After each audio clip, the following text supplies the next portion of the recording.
Good morning. Today is March 16th, 2019, and this is the John Chappell Natural Philosophy Society. I'm your host, Franklin Hu. And this meeting occurs every Saturday morning at 10 a.m. Eastern Standard Time on Fuse. I have the link there at fuse.me. And please help support our mission.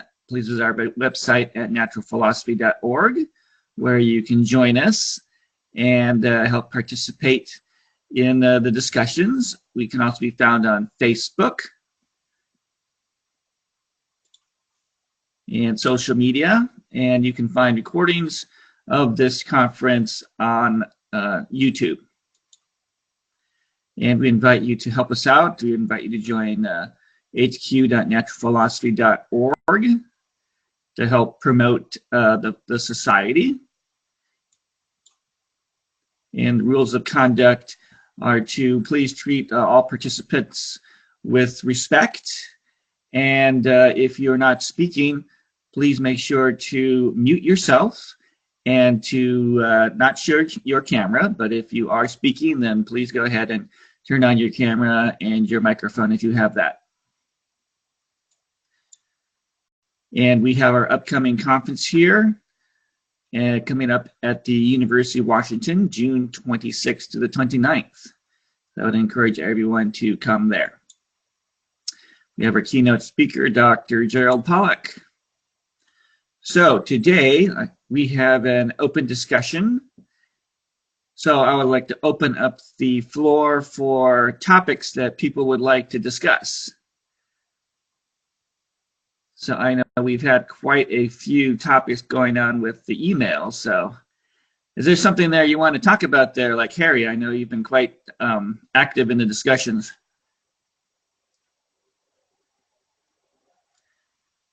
And I think we were kind of hoping to get Ivor Catt to join, but I don't think he's done that today. Bill Lucas isn't here, is he? No, not yet. But it's still a little bit early. I wanted to ask him last week, but we didn't get to it, about what his concept of the electron is. He said that electrons are in shells around the nucleus. I thought that was a little bit unclear, but anyway. Did you want to know, because I'm familiar with his work, did you want to know what his conception of the electron is specifically, or his arrangement of electrons around atoms? I wanted to know basically what he meant. About which aspect?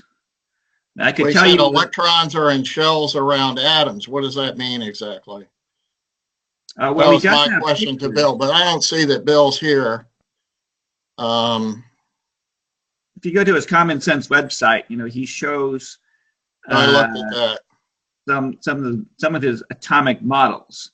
Now, generally speaking, he shows the electrons as rings. So he subscribes to the Bergman ring model of the electron, which in its various forms consists of like 3 separate charged rings wrapped together with the magnetic field is that.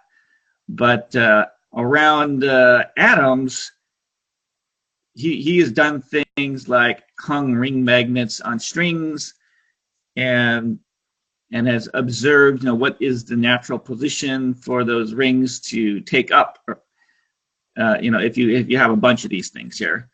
So that's the way that Bill Lucas describes that kind of arrangement of electrons around the atom, and they still appear to be outside the atom versus the nucleus.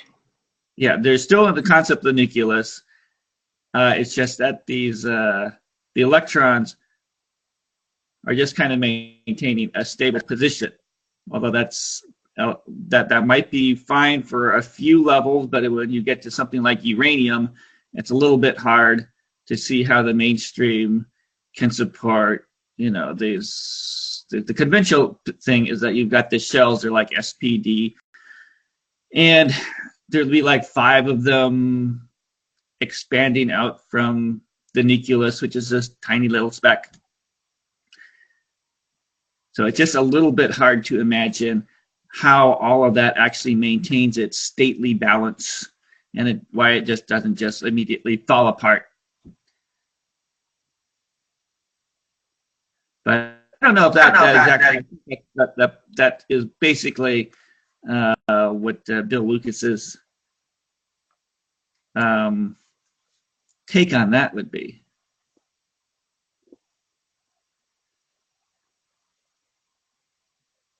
But I know that we're kind of hoping for Ivor Catt to be here, because there is a lot of discussion in recent emails about the Catt question.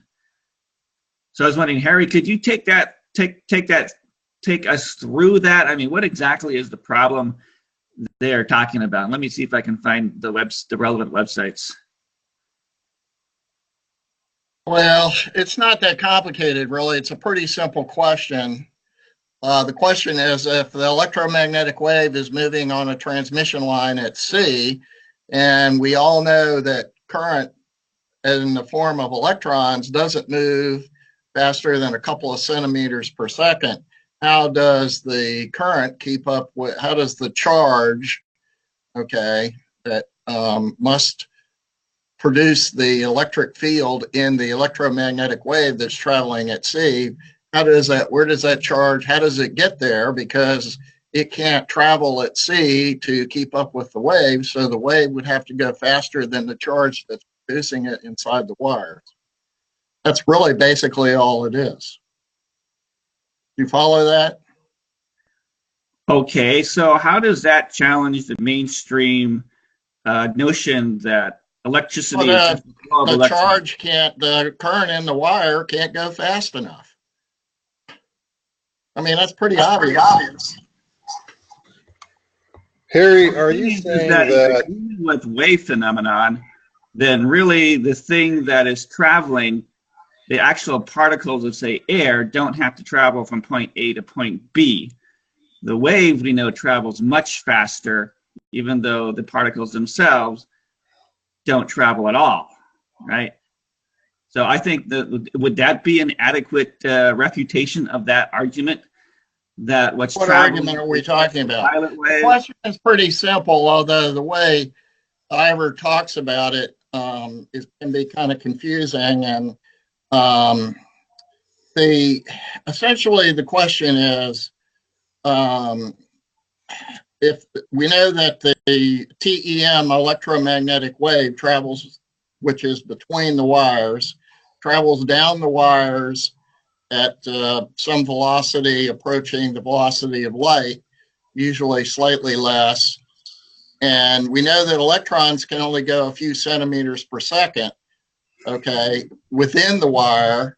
So how is it that the electron, since the electric field has to terminate on charge, okay, to be produced, how does the electric field, how does the charge in the wire keep up with the electric field?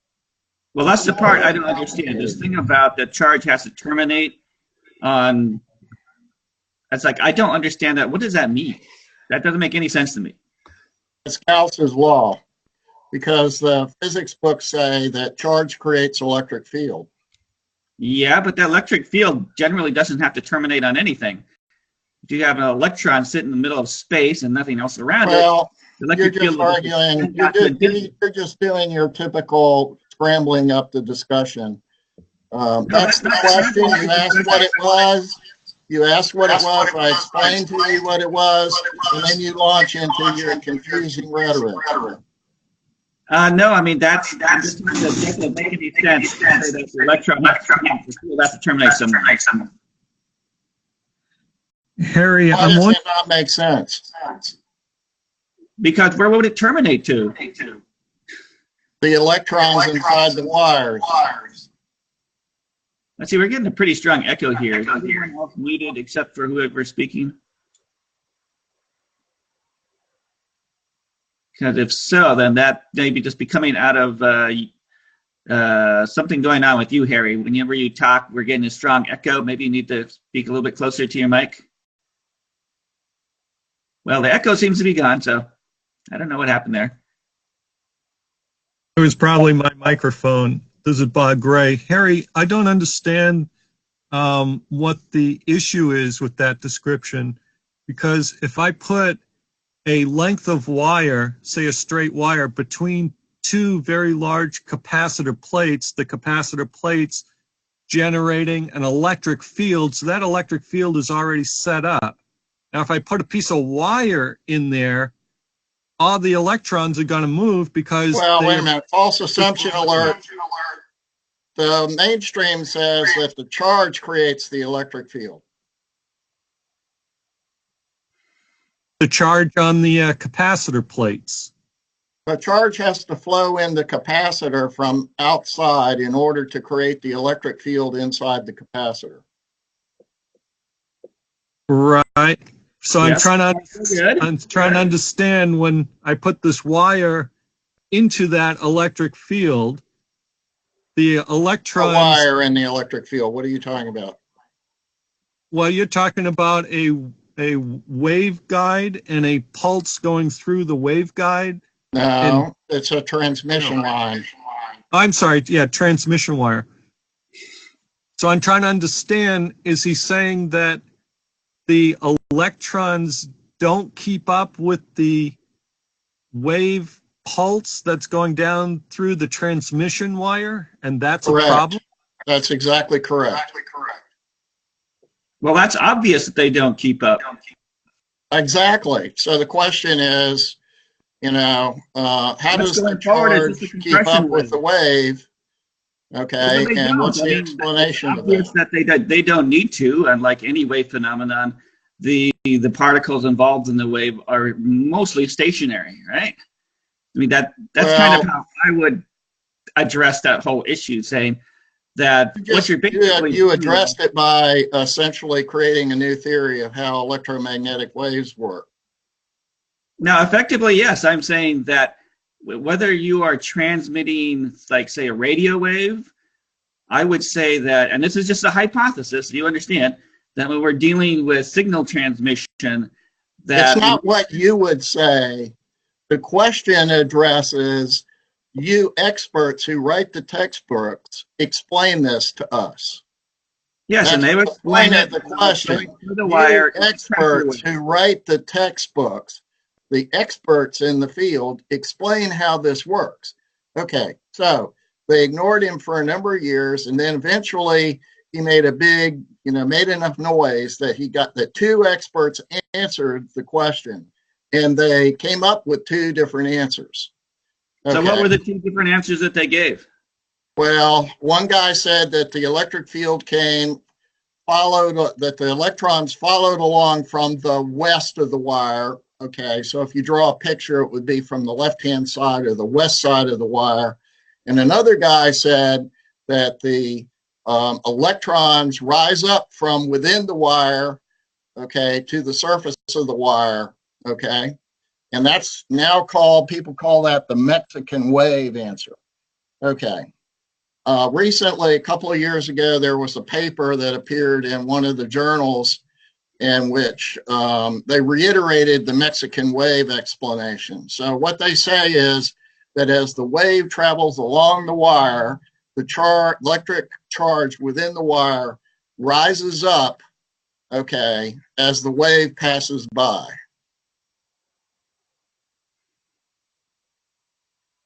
And so what's wrong with that explanation? Well, it can't create a magnetic field. Well, of course it doesn't. This is one of those cases where where the phenomenon you're talking about is fully explained, and then you throw in something else which is not relevant because the magnetic field would only exist only if you had ongoing current. See, this is one of the things about the Catt question that I think is that you're talking about operating in different regimes. So we have the behavior of the wire when there's just like a singular pulse going through, like, voltage going from 3 to 9. And then there's steady state operation. So it's like, I think the pulse has been fully explained, but then you're saying, oh, that doesn't explain the magnetic field. And that's not relevant to the single pulse situation. Why is that not relevant? The mainstream textbooks say that electrons flowing in the wire creates the magnetic field. But if the electrons can't move fast enough to follow the wave as it goes down the wire, how do they create a magnetic field? By just allowing the electrons to actually begin migrating. Because obviously when you first put on well, you don't know what you're talking about, so what makes you think you have an answer? Because logically it makes sense. That's why I think it has an answer. Only makes sense to you, but it doesn't make sense to me. Well, I'm trying to explain to you why it makes sense. I mean, I'm not sure why it doesn't make sense to you. It seemed pretty intuitively obvious that... Well, you don't know what you're talking about, Franklin. I mean, you're just making up stuff as you go along. I mean, no, I absolutely know what I'm talking about. It's a legitimate question. Okay. Now, you see, the thing is, excuse me, the issue is, how does mainstream explain this? Based on their theory that electrons flowing in wires creates a magnetic field. Okay, so we know the electrons in the wires can't flow fast enough to keep up with the wave. It's a hydrodynamic process. You could explain the same thing happening in a pipe of water. You're just making stuff up, Franklin. No, I'm not making stuff up. Now, Harry... You always do that. You just make up stuff. You don't really base any of your answers on a theory or anything of what is known and understood. I don't know why you say that, because I totally base all of my answers on actual physical phenomena, such as... You asked what the Catt question is. Okay, the bottom line is that this was kind of ignored for a while, and then there were two answers given by two, quote, experts. And the experts that gave the two answers didn't really agree with each other, okay? And then a few years later, recently, I think it was, I don't remember, in 2012 or 2012 or something, there was another paper that was written that sort of addressed this and sort of fudged the whole Catt question and said, well, really it's kind of a meaningless question. We can explain it with this Mexican wave. Okay, well, see, in essence, basically, the problem, the issue of the question is it's asking the textbook's writers how they resolve this conceptual difficulty between what they teach, okay, in one aspect of electromagnetic theory and what they teach in another aspect of electromagnetic theory. Why can't they get together and agree when two sections of the book don't agree with each other? And that's kind of what it's about. And they essentially waffled on answering the question because they can't really answer it. Okay, Harry, I'm going to have to ask you to not interrupt me, okay? I'm going to make a statement, and during the entire statement, I'm going to ask you not to interrupt, okay? Well, you asked me to explain it, and I did. Yes, so I'm asking you said that my explanation didn't make any sense to you. I'm asking you to let me talk. Your opinion is superior because you, as the moderator, have a superior opinion to anybody else. And I'm just asking that I be allowed to relate my opinion without being interrupted. Well, let's let other people ask questions instead of you giving your opinion. Well, I haven't been able to give them a chance to give them my opinion yet because you keep on interrupting. Well, you don't know what you're talking about, Franklin. That's the problem. Well, see, that's a violation of the science chat. All right, well, we won't talk about this anymore. That is a direct insult without any actual argument, without any actual scientific basis for that, right? You can't say... But you don't know what you're talking about, Franklin. You just make up stuff as you go along. So let people who do know what they're talking about ask questions. Can I interject here? Yes, please go ahead. So to use your suggestion, Franklin, of a pipe, let's fill it with air instead of water and make it miles long. And if I understand what the Catt question is, the analogy would be to put a pump on one end of this several mile long pipe that's filled with air to pump more air in. And as you start to pump air into one end, the pressure increases. The pressure would be the field that's being generated, okay? Because those are being compressed at that and they're starting to move down the pipe. But the ones at the other end, miles away, haven't felt that movement yet, although the pressure increases the same as it does at the other end. I think that's an analogy, tell me if I'm wrong, Harry, of what is being described with the transmission line. Well, I think Well, it's a very good analogy. not really. You have to understand basically that the model that you just described is the model that's used to describe what happens in an electric circuit. Okay, so you put a battery, okay, and you apply that battery to a wire, and the wire is connected to some kind of a load, like a lamp bulb or something. And the textbooks say that the battery sets up an electric field inside the wire, which is like your pipe, and that causes the electrons, urges the electric field that's set up inside the wire or inside the pipe, affects the electrons and urges them to move from the minus to the plus, if you're talking about the electric current, what's the physical electric current as opposed to the conventional electric current. Do you understand what I just said? Well, I'm not sure I understand between physical electric current and the other. Well, conventionally, when you do an analysis of an electric circuit, you assume charge flows from the plus to the minus. Okay. But electrons move from the minus to the plus. Well, regardless, in this pipe, I'm assuming the air molecules as representing the electrons in the wire.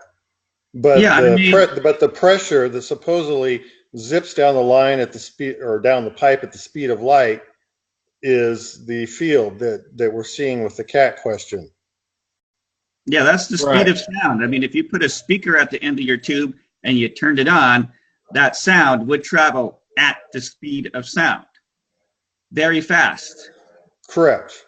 Now, if you were to then just keep on pumping air through one side, as opposed to a pulse that a speaker could put on. So I think this analogy is very good because it exactly shows why is it that the migration rate of the actual electrons is much slower compared to the wave that can go through. So in your tube of air, when you do the initial pulse, like we had a little explosion at one end, that pulse would travel at the speed of sound to the other end. And the actual air molecules themselves wouldn't actually move. They just go like that. What they do. They go boom, the pulse would go through, and the actual molecules do not move. But if you were to do have a fan or something, then you would actually see the slow migration of the air molecules from one end of the pipe to the other. Those are two different operating regimes, and I think Catt is confusing both of those. But excuse me, why do you think you made an assertion? You based your assertion on a model that's not correct. You're just using the thing is that Catt's model trying to say that your analogy demonstrates that Catt is confused. How does that work?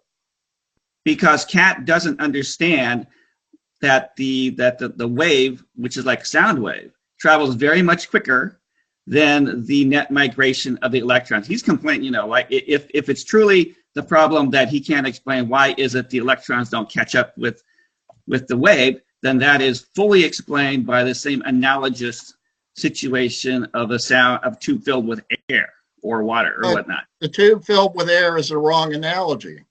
No, that's a totally right analogy. I mean, if you accept that as a physical model of reality for what's going on in the electron and the wire, and that's what mainstream explains it as. I mean, mainstream explains. So you're saying basically I refute Catt based on an incorrect model of what I claim is happening. So my incorrect model can be used to refute a question. Physical model. Well, it's an incorrect physical model. I told you that at the very beginning. What's wrong with it? It's an absolutely correct physical phenomena that actually electricity isn't air in a tube, Franklin.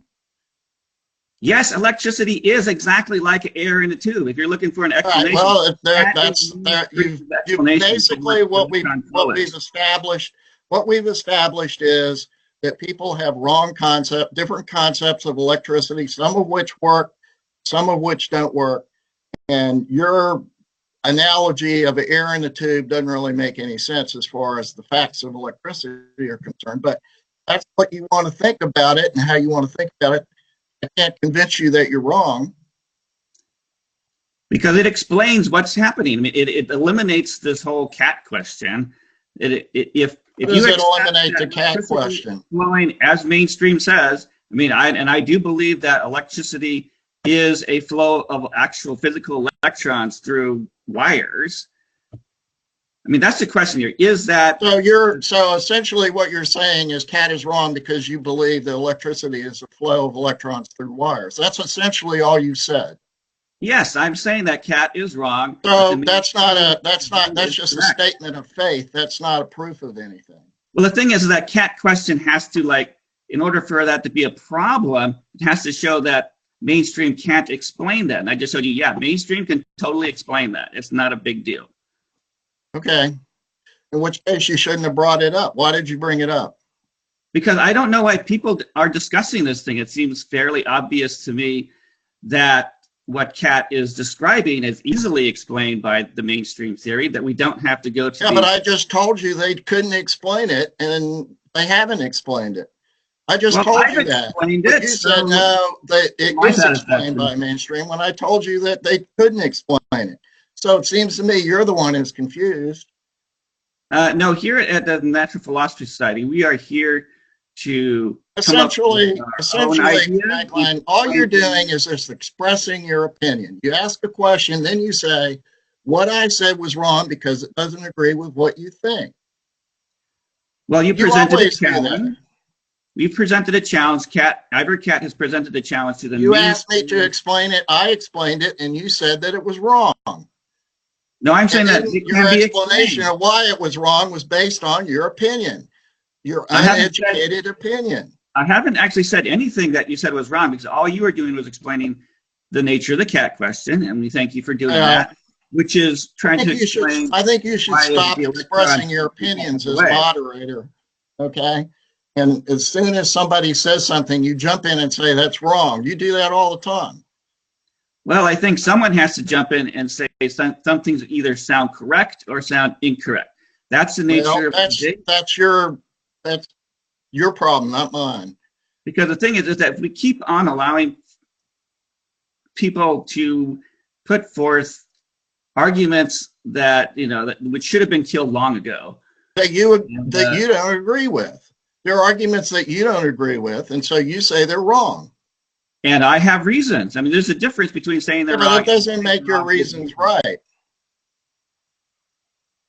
So if Ivor's trying to point out an anomaly, then I'm just saying that anomaly can be explained. There are, in your opinion, analogous. In your opinion, to explain that.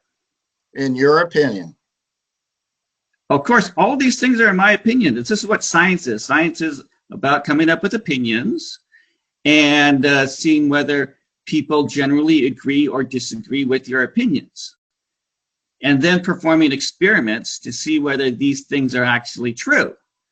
So if we were, because that's the difference between theoretical physics. So as a theoretical physicist, I could say, well, theoretically, if electrons are flowing inside of a wire, and that's what that is, then I should be able to perform some experiment that actually shows, say, the electrons moving from one side of a wire to another.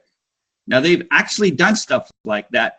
They have these crystals, and as the migrating electrons move by, you can actually see a color change happen in the crystal, which I think is very convincing to the idea that an electron is a flow of electrons through a substance. Now, this is opposed to the kinds of ideas that Ivor Catt wants to put forward, which is to say that electricity is not a flow of electrons through a wire. They want to say things like electron. What's happening there is that the electricity is flowing around the wire somehow, and that's what actually carries the energy forward and what lights the light bulb and things like that. So you don't really understand what's being talked about, but you say it's wrong anyway. That's kind of a typical kind of argument. And then you talk about light going through a crystal, and that proves that your assumption about what you think is happening is right because you believe that, because it supports what you want to believe. So yes, far, I haven't heard what I want to believe and contradicts other possible theories. I mean, that's how science is done, right? Well, that's perfectly proper science. Well, we can talk about waveguides. You want to talk about waveguides? That already came up with Bob Gray brought up the question of the waveguide. So what happens in a waveguide is the current in the wires carrying the electricity.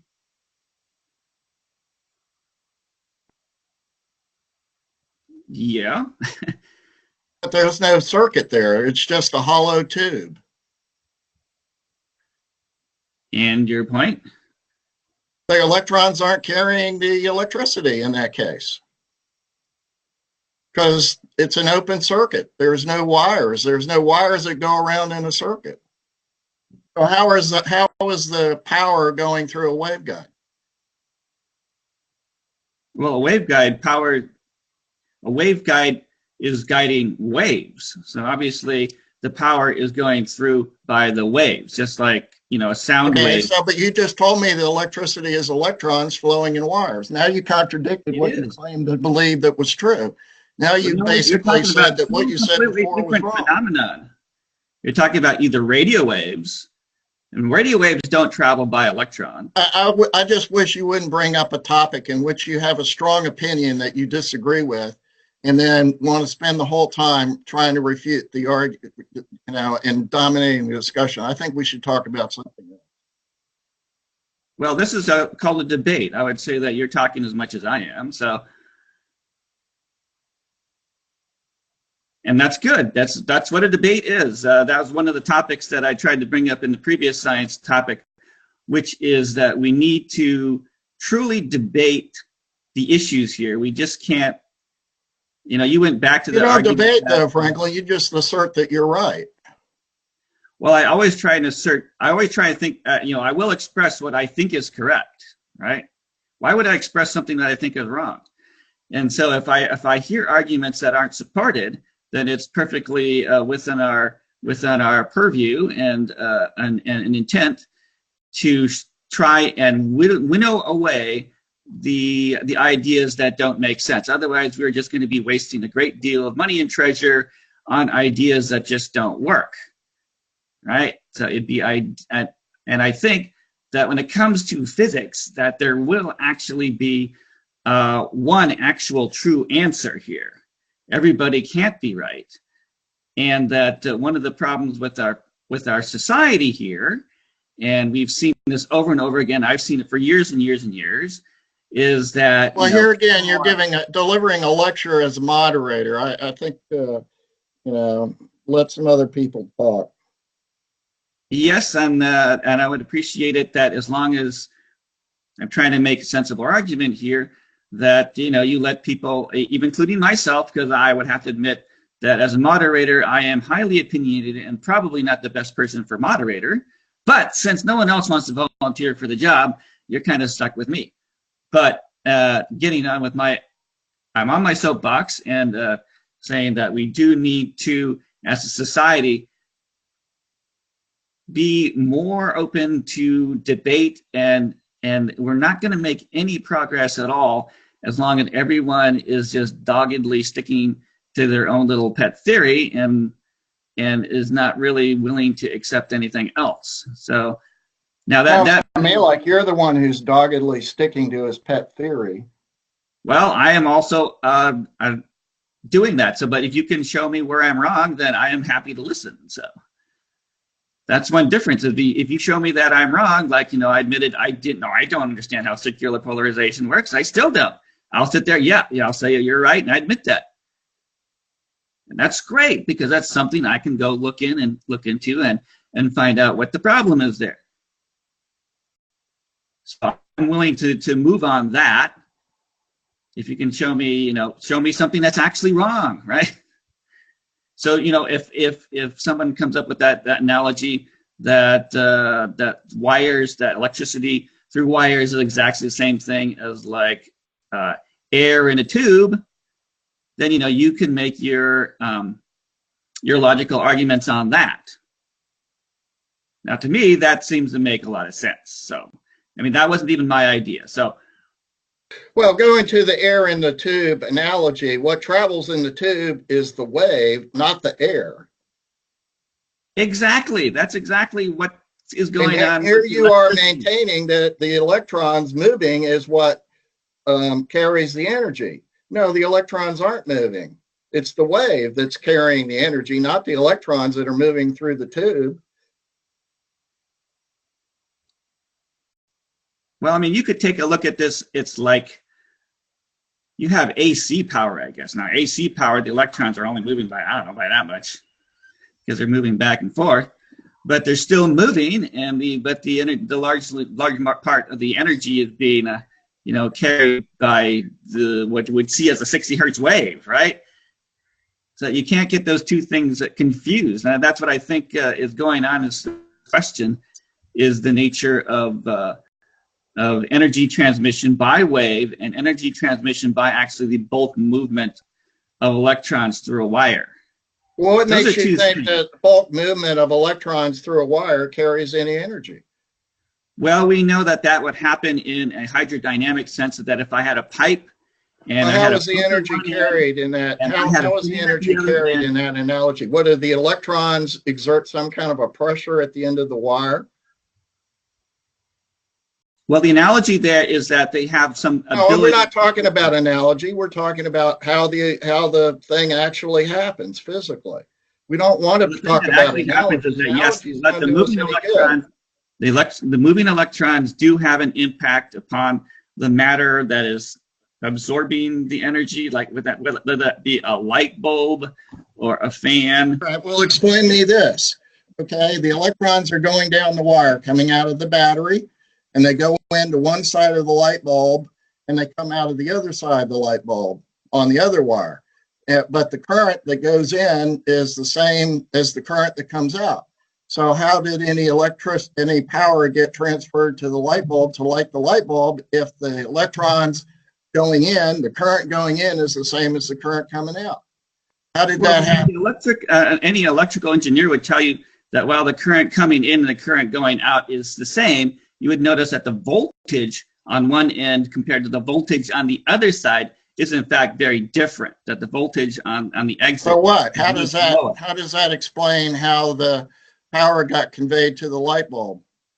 Oh, that's exactly the same way we generate power in hydroelectric dams, which is that we have water, which is a very high point, which is at a higher potential. It goes through, releases that potential as it spins the generator. How does that do that in the light bulb, Frank? And then the water is then at a lower level. How did it do that in the light bulb? The electrons came in. They don't have any voltage. They're just particles in a wire, and they're just going along in a flow, and they go through the light bulb and they come out at the other end. They're going at the same speed. So how did they lose any energy? Lower pressure. That's the key there. Electrons don't have pressure. Yes, electrons have pressure. It's called voltage. No, they don't. Yes, they do. That's what voltage is. It's an electron pressure. Okay. So when the water goes over the dam, doesn't it have less energy at the bottom than it did at the top? Yes, and that's why. So how did the electrons lose energy going through the light bulb? Well, the way I believe it happened, and this is a matter. Oh, wait a minute. You believe? Yes. Well, you're asking for an explanation because currently, if you ask mainstream, they would basically have no idea. How did the electrons coming out are going at the same velocity as the electrons going in? How did energy get conveyed to the bulb? Like I said, it's a difference in voltage. The difference in voltage is quite critical. Now that voltage got removed because basically when the electrons move through the tungsten filament, right, it has very high resistance. What resistance means is that it's the affinity for an electron to the atoms. So basically, they're sticky. That when the electron comes by You're just making up stuff, Franklin. Yes, I'm electrons sticking to whatever. I mean, you're just making up stuff. You don't know what you're talking about. What's wrong with making up stuff? This is how hypotheses are done, right? Well, I'm asking you the question, and you're just making up an answer. Yes, and that's how science is done. You don't have an answer, okay? Admit it. That is an answer. Anyone can make up an answer, right? I could say that what happens is that little ghosts are sitting there and they spin around, and that's what's happening in the light bulb. Now I could say that, but that doesn't seem very plausible now, does it? I'm just saying that. Well, all I know is that not in any as I understand it, tell me if I'm wrong, but if I have a water wheel and water is coming in that turns the water wheel, it seems to me that the energy of the water that flows out of the system of the water wheel that goes down the stream has to be less than the water that came in and hit the water wheel to cause it to turn, because some of the energy has to go to the water wheel, right?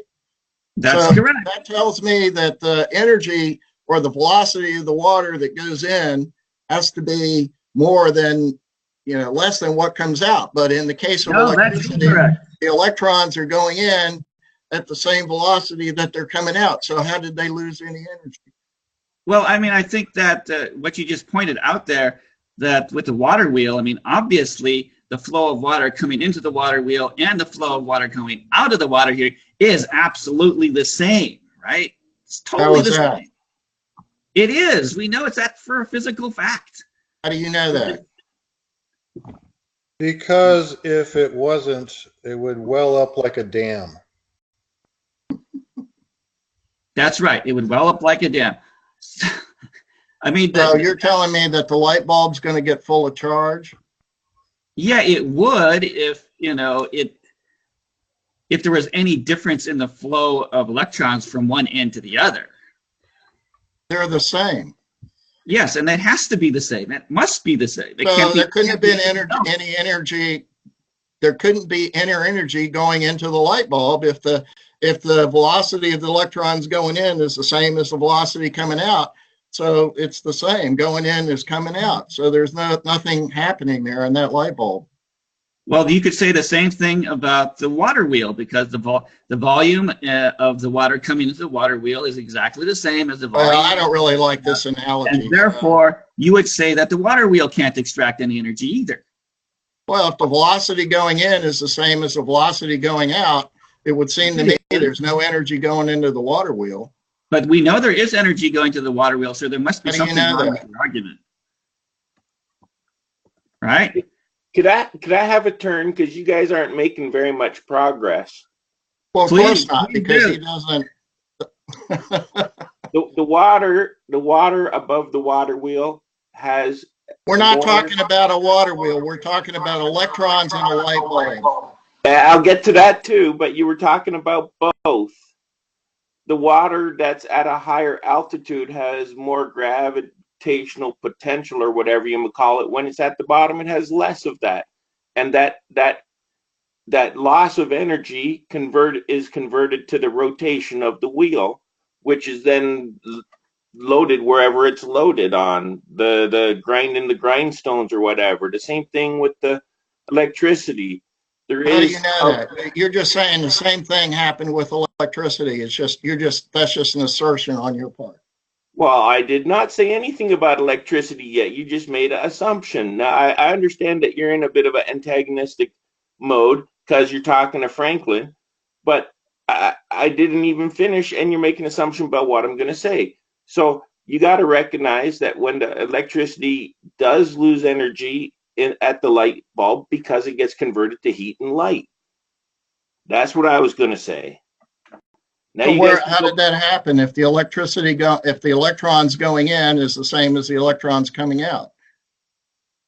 In terms of the number, because it's the pressure pushing on the electrons that gets converted to light and heat. It's not the electrons themselves. So the quantity of the electrons isn't isn't what's going up or going down. It's but the same number is coming out at the same velocity as going in. So how did any energy get removed? Again, it's the pressure, not the velocity. Well, yeah, it's the pressure. So the pressure is the same coming in and going out. No, you would So notice how did any pressure get actually removed? Who less. says the pressure's the same? Well, you go back to arguing with Frank. Well, how does the coming out? I mean, it would seem to me that if there's a difference in energy, the pressure coming out has to be less than the pressure going in, right? The pressure going in is much higher than the pressure going out. But the velocity of the electrons is the same. The net velocity is like if you have a pipe and it has a small restriction in it, so the restriction will limit the amount of water that can flow freely, the amount of water that's actually, and if you measure the pressure on one side versus the pressure on the other, you would see that the pressure is very much higher on this side, the pressure is very much lower on the other side, and that's where the energy extraction can happen. I mean, there does have to be some difference. So are you going to tell me that the velocity of the matter coming out of the outside is the same as going in on the input side?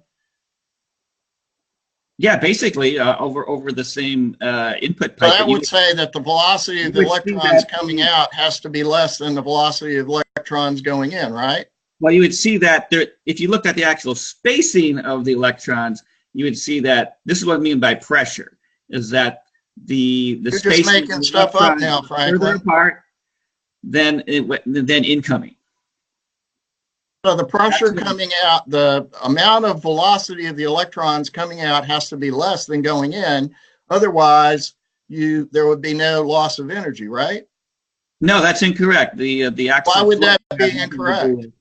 Has nothing. It's the pressure difference that where the extraction happens. What pressure difference? What are you talking about? Pressure is like number of particles per square centimeter.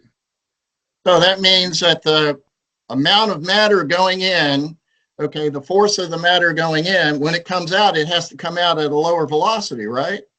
Otherwise, it can't deliver any energy. No, I keep on telling you that the net velocity has nothing to do with it.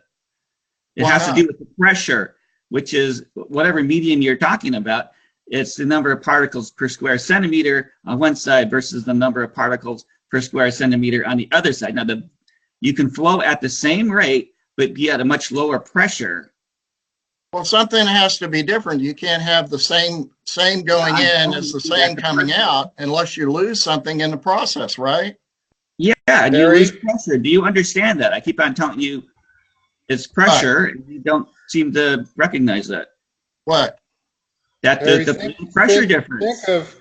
Think of a Venturi tube. So you have a flow of air. Please don't argue with me. This is not really a valid analogy. That's my whole point. Okay, and well, do you argue about the voltage drop? Flow going into a pipe and come. That's not what happens in an electric circuit. You guys are just, you're trying to explain something that's false, using a false analogy, and then trying to argue it doesn't make sense. It's a false analogy. Well, you would have to argue, why do you think that's a false analogy? So what's wrong with that analogy? Because electricity isn't the same thing as a pressure in a pipe. No, that's not. You're not telling me why that's. I mean, you just repeated yourself. I mean, why is it that water Why do you think that electricity is like water flowing in a pipe? That just doesn't make. That's just not right. It's not what's going on. Well, then you have to argue why. Because you want it to be what you think it is. No, I can explain what we observe in electrical circuits as being something that can happen in hydrodynamic systems. Therefore, it's logical to conclude that an electrical system is exactly like a hydrodynamical one. So you just can't say that it's not the same thing. So you're telling me that electricity is like water flowing in a pipe? Yes, that would be the mainstream hypothesis. All right, I'm sorry. I'm sorry. I mean, that's the main question here, that mainstream says that, yeah, electrons are like water in a pipe. Voltage is exactly analogous to pressure, and the current flow of water is exactly what we call current in electricity. All of those properties map right over. So that is the natural thing for mainstream to do. So if you don't agree with that, it is up to you on your burden of proof to show why that is not correct. I mean, that's one of the things that Ivor was trying to show. We're saying that if you make these assumptions, then you have to explain this thing here, right? So it is your burden of proof, say, because that just seems to be a very natural, I think most people would accept that the flow of electricity is exactly like the flow of water through a pipe. That's the mainstream thing. And this is one area where I believe the mainstream is in fact totally correct. If you don't believe that, all right, well, that's fine. And why do you not believe I'm that? not sure how that water in the pipe is going to work in a microwave antenna or a radio antenna. How does that water in the pipe get out into outer space and travel through outer space? Well, once again, you're talking about waves. And so then we'd be talking about waves through water. So we know that given any... There's no water in outer space. Well, all there needs to be is a particulate medium out in outer space. So for those of us who believe in an ether... Oh, you claim. Could it be that the water to medium that those waves are going out of? Could it be that the water to electricity analogy works in some instances and not in others? Correct. That's right. So it'd be interesting to see. Okay, but here's the problem. It only works in very simple examples. Well, I mean, you brought up the example of a light bulb, because I don't believe there's any real analogy to that with waters and pipes, right? Now we have waters, and you have pipes. You can see that works because we have particles physically pushing against other particles, like the vanes in the generator, right? And so we can see how power is extracted in that manner, right? Not so clear when it comes to things like electricity going through a simple light bulb, right? Because we know that, and the weird thing is that the electrons themselves are moving very slowly. A D battery through a standard flashlight bulb is only moving a few centimeters per second, like about this fast. Now, you wouldn't think something moving that slow would generate, say, enough friction to cause the tungsten filament to incandesce white hot, right? I mean, that's one way we can think of it happening, that the electrons are just flying by the atoms so fast that it causes them to heat up. And that's still a possibility, I suppose. It may be that the tungsten just does a restricting function that makes those electrons, which are initially going very slow, just speed up really fast. It's like if you had a fire hose and you covered it with like a tiny little 1/4 inch hole in a plate, and you would see that even though the water in the fire hose is moving very slowly, the water through that tiny little outlet is going super fast, right? That's just a hydrodynamic thing. So that would be one possible way to explain how the energy is getting released in the light bulb, but it's still generally an open question how that happens.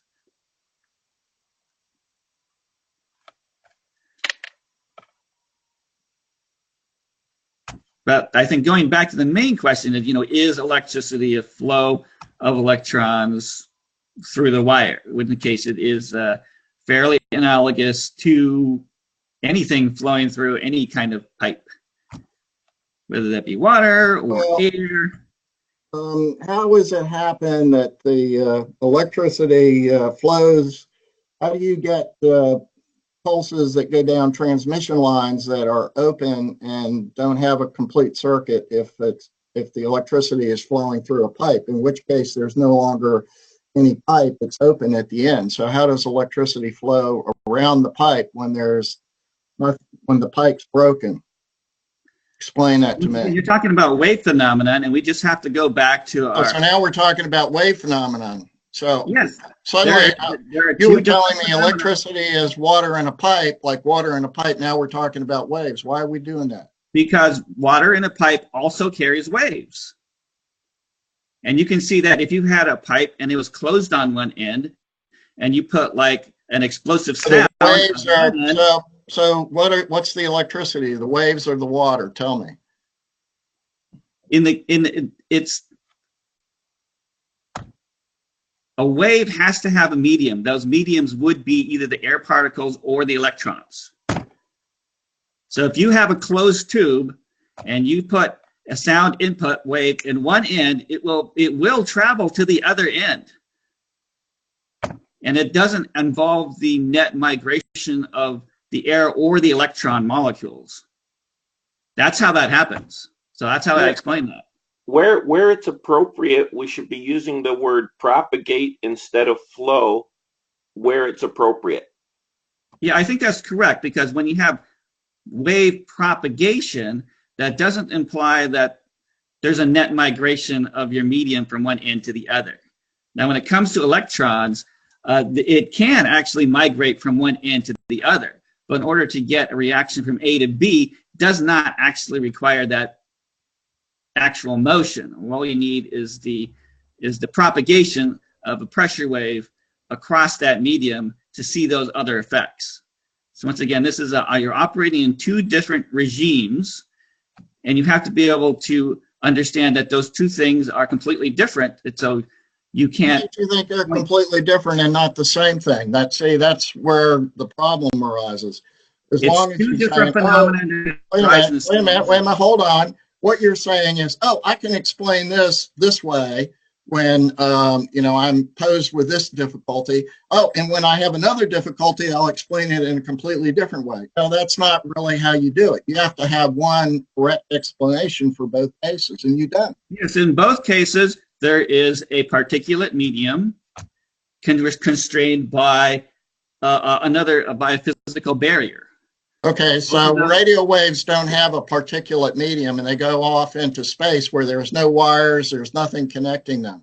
So yes, how does that would work be in your evidence theory? that radio waves, in fact, must be a particulate medium. Radio waves are a particulate medium? Well, that radio waves indicate that there must be a particulate medium of some sort in order. You're saying that because radio waves exist, therefore your theory, in order to be correct, must make the assumption that there's a medium for radio waves. Absolutely. That's a logical A to B reasoning. No, there's no experiment has ever shown this medium exists. Well, because we don't know what it is, and it's kind of hard to find something that you don't know what it is, right? You first of all would have to know what it is, then you can go out and find it. Kind of ad hoc reasoning, Franklin. No, that's perfectly logical reasoning. In order to find something, you must know what it is. They've been looking for it for years and years and years and never found it. That's because they are likely looking in the wrong place. I mean, most people who have ether theories, their theory just grounds out as a postulate saying that there's, the mysterious, ether thing, right? And it can't be found and that sort of thing. So it must be there in order for you to, for your theory to be correct. Here. I could almost predict what you're going to say, though. But go ahead, Michael. Well, in the Michelson Morley experiment, they supposedly disproved an ether medium by using concepts like ether wind and the rotation of Earth, and is it a stationary ether or a dragged ether? But this is in my ether model, which is my big thing is my ether model. That's completely ridiculous, because the ether is exponential orders of magnitude more refined and rarefied than the inertial motion or the inertial behavior of the Earth, or so on. And to ascertain the interaction between photonic energy and an ether medium energy, which I claim is an energy, there's no comparison. And that whole Michelson Morley thing, which is still what physics bases its rejection of the ether upon, to me, it's ridiculous. Well, answer me this. How do you explain in particle physics that they have conservation of momentum when they do these physics experiments? And if there's an ether, why isn't the momentum absorbed by the ether rather than by the recoil of the particles? Well, inertial systems and quantum systems are basically different from the ether, but there is an Well, if there's an ether in which the electric fields of these particles, so I send a charged particle, in a accelerator, and it's got charge, and so presumably that charge exists because there's an ether through which the particle is traveling, right? Well, in my model, the primary underlying transmission is etheric, and then you have these transitional. Okay, so this particle is moving through an ether, and it's got this field that exists in the ether. Okay, and so the ether doesn't really have any substance. It doesn't have any mass or anything. It has no material existence. Or, if it has some material existence, why doesn't it absorb the momentum? The ether does absorb the momentum. The ether is composed of individual elemental units, which are the building blocks of everything, including electrons and photons. That's well, if the field exists in this ether, okay, why is it that the ether doesn't absorb any of the momentum in any of these nuclear reactions? Well, because it's not an inertial or it's not a quantum type of a dynamic. It's a vibratory dynamic in which elemental identical units, ether units, are resonating in a perfectly linear way because they're all identical and they operate via direct vibratory contact with each other, and it's a perfectly linear type of dynamic. And quantum dynamics are just completely different. I mean, you have fields and waves and spin and vectors. But there is a connection. That's the thing. And none of these, there's no ether involved in any of these theories of these elementary particles. And so there's nothing in any of these experiments that indicate the existence of an ether. Well, I'm trying to explain how the ether was rejected and it was dismissed, but everybody from Newton and all the classical physicists all believed there was an ether, but they never demonstrated it. Then Michelson and Morley came along, and I think their experiments were ridiculous. I mean, an ether wind and so on. It wouldn't even begin. It wouldn't even begin to detect an ether. Well, I mean, Harry, isn't your question? I mean, this is the classic. Why doesn't the ether slow down objects moving through it? So why doesn't the Earth orbit just decay because it has to push aside all this ether? Is that your basic objection here? Why doesn't the ether slow everything down? There's no reason to have an ether. There's no experiments that indicate that there's something that needs to be there that isn't, that there's no ether. There's no evidence. There's no experimental evidence whatsoever one way or the other. There's experimental evidence for there's just there's no reason for a physicist to say an ether exists based on yes, there is. I mean, for example, we just already discussed the existence of radio waves, and we know that those radio waves seemingly propagate through what we see as a vacuum, but yet we know that waves do require a particulate medium in order to propagate. So that's the what makes you think that waves require a particulate medium in order to propagate? Where'd you get that idea from? Well, we have been discussing this. I mean, Cornelius is obsessed with the idea that, he agrees there's a medium, but he thinks it's a continuous, non-particulate medium. And I've been arguing all this week that, he's wrong. Essentially, Akimbo thinks the same thing. Yes, Akimbo him and Cornelius both believe that there is a medium out there, but they think that it is somehow this mysterious, continuous substance of some unknown variety that doesn't have any parts to it. So, but the problem is that for Cornelius, that, who bases everything on tension, so tension is a stretching of basically solid materials, right?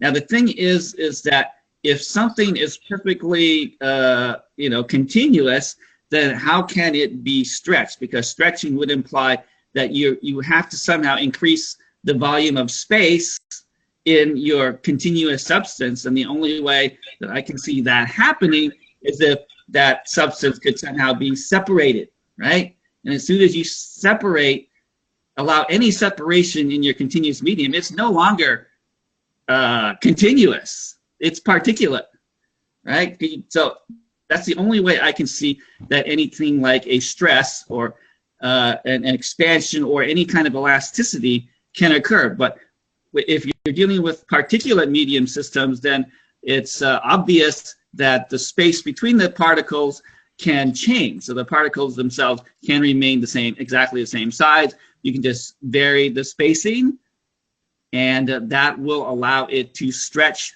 and have properties, right? So that's why I strongly believe that Cornelius, I don't know why he obsesses about this continuous medium thing, but logically it just doesn't seem to make that much sense. So Ian, I see you have a flag. So, thank you, Franklin. Yes, well, just a couple of comments on what you've been talking about. The question of ether, of course, can be a little emotive. I think I told you the story some time ago of being told by a former research student who was on a committee I was on, that his professor, he was doing some postgraduate research in electromagnetic radiation, and his professor admitted to him privately that he accepted the existence, there must be some form of ether, but it was as much as his career was worth to admit it, to say that publicly. So he was saying, don't you know, just, it's an aside, don't repeat what I've said. But I'd say, in response to some of the things that you've said already, that if electromagnetic radiation doesn't need a medium for its transmission, well, then it is the only wave motion that doesn't need a medium. I mean, we obviously know that sound waves and water waves need media. And I'd also say that, just what Michael was saying as well, it's rather difficult to evidence the properties of the ether over small distances, like atomic distances or distances we're familiar with in everyday life, because it's a very tenuous substance. But I would say that, say, we know certain properties of it. You know, we know electric and magnetic properties. We can also adduce a conductivity of the ether, a non-zero conductivity. It's very, very, very small, but it's non-zero. So you can get a breakdown. If you have a high enough potential between plates, you will get an eventual breakdown. If there were no conductivity, of course, you wouldn't get a breakdown. You'd need an infinite potential before that happened. So you can find out that this conductivity does actually reduce the momentum or reduce the energy through dissipation in the ether. And I would claim that's basically responsible for what we frequently attribute to the redshift, to Hubble redshift. Well, that's an interesting bit of experimental evidence that I hadn't heard of, but I can believe that. So you're saying that if there were no ether, then, you know, assuming we are able to produce a perfect vacuum, then no amount of voltage should be able to cause a spark to jump between those two plates.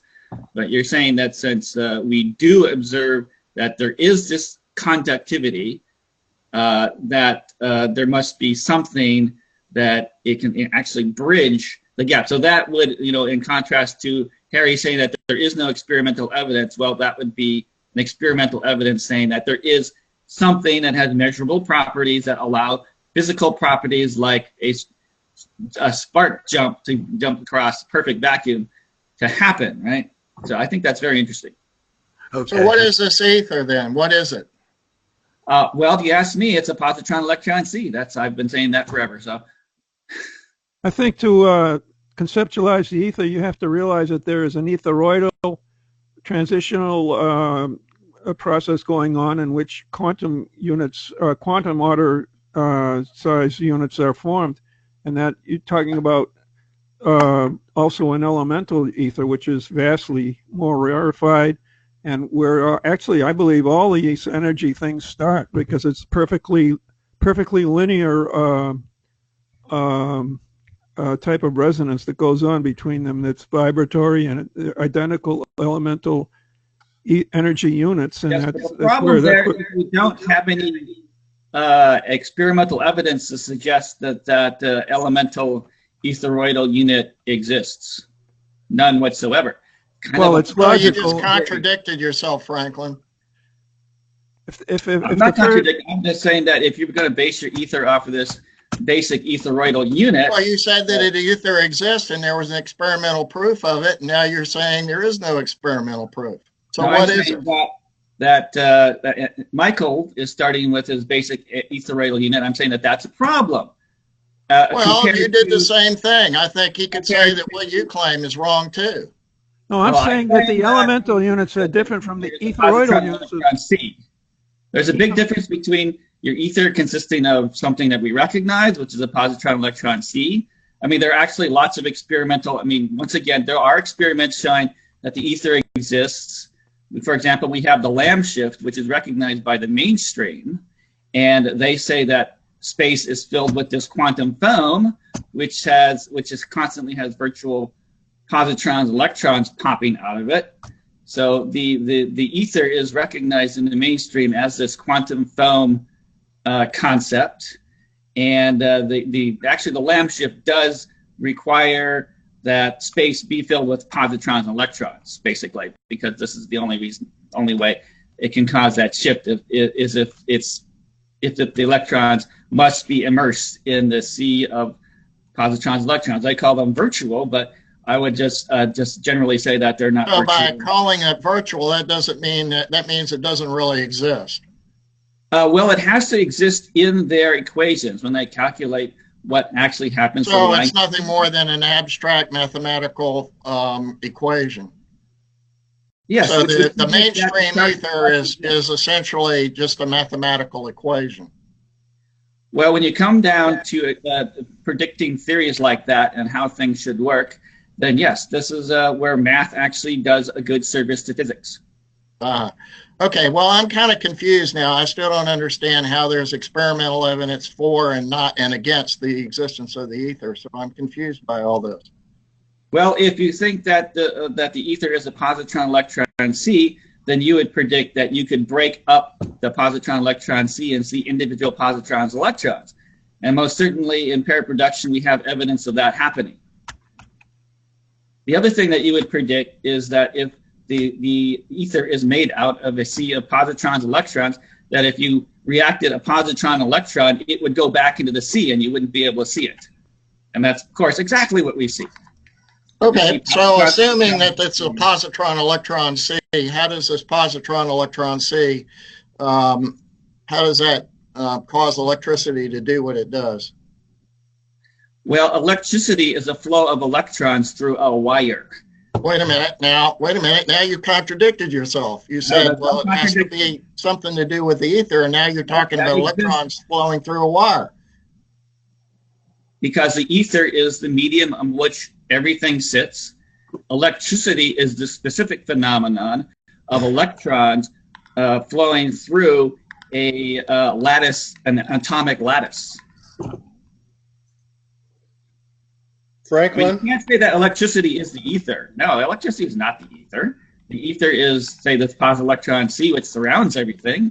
Electricity is a specific physical phenomenon where electrons migrate from one end of an atomic lattice to another.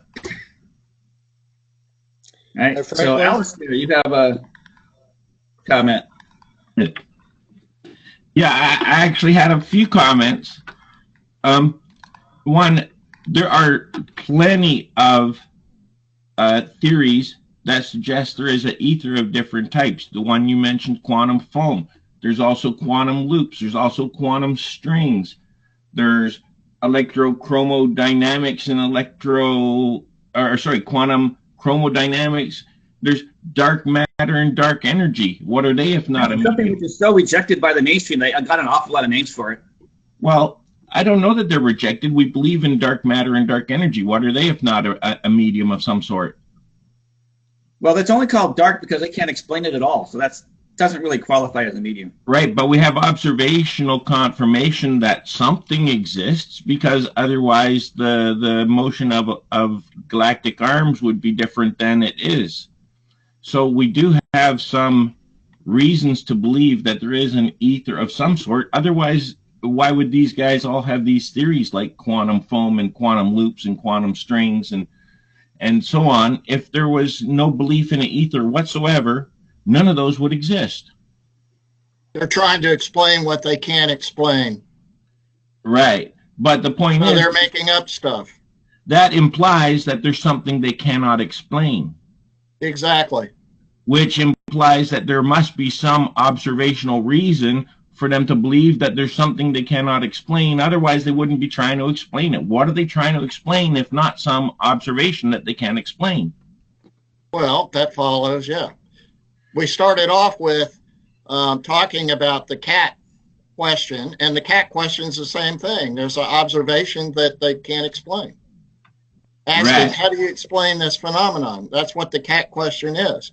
And then Franklin responded by, denying that the question was a valid question. Yeah, we were all here. He did the same thing when he said, well, dark matter doesn't really exist. We were all here for all that. We were all here for all that. Now, I could also address, you, Harry, had said, if there's an ether, why don't the radio waves, for example, slow down? Well, perhaps the ether is active. It's pushing and pulling and pushing and pulling, much like the electrons in a wire, so that the radio waves propagate similarly to electrons in a wire, but they are propagating through the ether.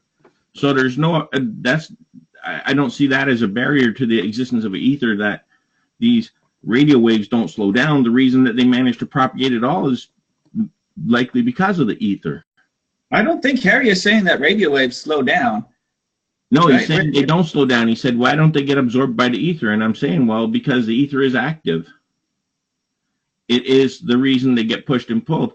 Now, the other thing I'd like to mention is, in there we had a quick discussion about virtual and how virtual meant mathematical construct as opposed to physical construct. But one of our main theories is that everything is this four-dimensional space-time. What is that if not a mathematical construct? Or one-dimensional vibrating strings. What's that if not a mathematical construct? So when we use the term virtual, my suggestion is that what we believe are particles like electrons and all that sort of thing are actually the mathematical constructs, and that's why they have all these weird properties, because they aren't physical, they're mathematical, and that it's the ether itself that is physical. All right, so some good points, but why, the problem is, from my perspective, the problem is, what do you mean when you say ether? Okay, so immediately, my opinion is somebody's talking about something's physical that exists. It's physical and it exists. Am I wrong in that conclusion? I think you're perfectly correct. When someone says ether, that's what they need. In my case, yes, I propose a physical ether, but it's always in motion, which creates a field, and the field is no longer physical because it's a field of motion that can be interact. So, but there are plenty of theories of ethers that are not physical, such as quantum foam, quantum electrodynamics, quantum chromodynamics. Those are fields that are ethers of a sort that are not considered to be physical per se. Nobody thinks that quantum foam is a physical foam. They think it's a something, and they don't really put a label on it, but it certainly wouldn't be physical. Oh, it's a positron electron seep. Yes, so in Franklin's case, yes, we think it's a physical ether. In my case, yes, based on my universal building blocks, I think it's physical. One of our gents has an ether that is based on tensors, which would be, I'd guess, less physical, more, I don't know, vacuum based or something. I don't know exactly how he'd describe his own theory, so I don't want to do that for him. But I'm just saying that the ether comes in different forms from different people. Yeah, but we all can't be right. No, I know. Sorry about that, guys. So that's why I think we should argue these points. So if people have one particular embodiment of the ether, we should just, give us 2 pistols and pace off, and then, have it up, right? Well, we do take turns. And I actually was hoping for a few minutes at some point, because what I wanted was help deciding whether or not the names I had come up with for the different aspects of my theory were good names or not. But I don't mean right this minute to jump in with that, but at some point, I'd like your guys' help voting on, hey, is that a good name, or can you think of a better name, and that kind of thing. What were you going to call it? Well, my solid particulates that I suggest exist at the Planck scale, I call them universal building blocks, because that describes what I believe they are. And then for the field that they are, I call that the Planck mechanical field, because it's a mechanical field at the Planck scale. But those are just names I came up with recently. I used to call them different stuff. So I was just wondering what people's opinions were on the appropriateness of those particular descriptors. Well, at least it's functional. I mean, but it's kind of the same thing as Michael's basic etheric units. Well, as regards the general name ether, I think it's very unlikely that in the short term you're going to get acceptance of this from the mainstream, no matter what evidence one adduces, because it has historical baggage, and because of admittedly misconceptions about what MMX did and what the ancient Aristotle thought, and more recently physicists in attributing to it a universal reference frame. But I mean, if you start substituting for that term things like quantum foam or other terms, it's more likely that it will be looked at with more of an open mind instead of a closed mind. So some of the specific points that is Cameron there is looking at might be worth looking at, because what's in a name arose by any other name. But there's a lot of prejudice against the term ether because of its... Yeah, I'll keep away from that one. Well, I don't actually. I use it because it's basically just meaning a light transmitting medium, coming from the Greek to burn. Well, you just said that it makes it harder to bust into mainstream. So if you're going to use a term that makes it harder to bust into mainstream, why would you want to use it? Well, I'm a bit perverse. I accept that the mainstream is very hard-headed, but I don't necessarily. I'm not a politician. I don't therefore say, well, I'll change my tune to try to convince them more. I'm just stating the fact. I think they're so hard-headed that you're not going to be able to convince them too easily.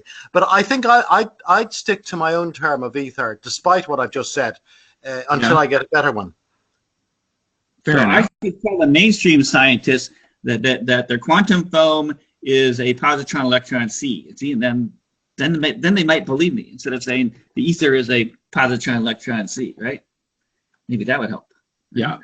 Have someone do an experiment to actually see whether that field actually exists. And then when it does, then I can collect my Nobel Prize, right? Yeah, sorry about that too. Now, there's a few other people had their flags up too, eh? I didn't want to monopolize the conversation. And I think we've given you enough things to talk about that you don't have to listen to me and Harry argue, right? So I want to hear from other people. Like Jim, you've commented in the group chat. Surely you must have an opinion here. Or anybody else, just hop on in. Who is guest 2852? I don't believe we've seen you before, but we've had so far Michael, Harry, Alistair, and Ian.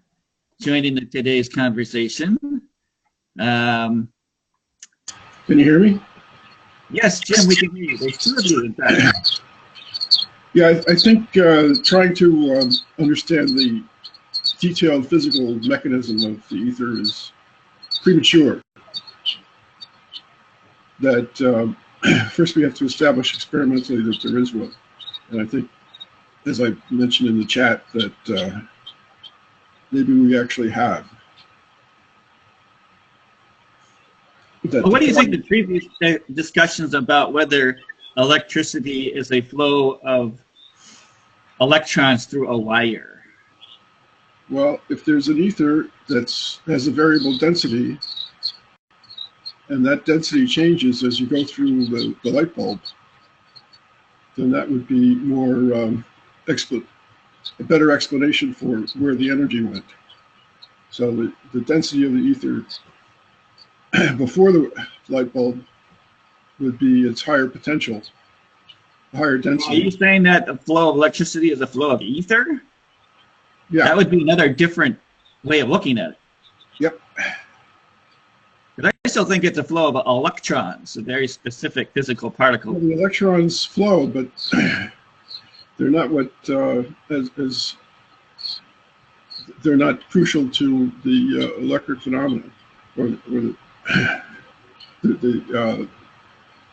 as Harry points out, they're too slow to really be the phenomenon. And as also Harry points out, there are no electrons, or at least the density of electrons in outer space is so low that they can't be what's responsible for transmitting light.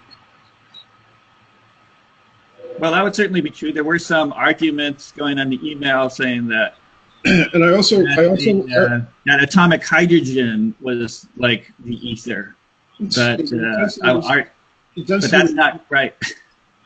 density in outer space. Are you here conceiving of electric current as being more an electromagnetic disturbance, being conducted by the system, rather than electrons flowing within the metal of the conductor itself? This is sort of the Catt idea again.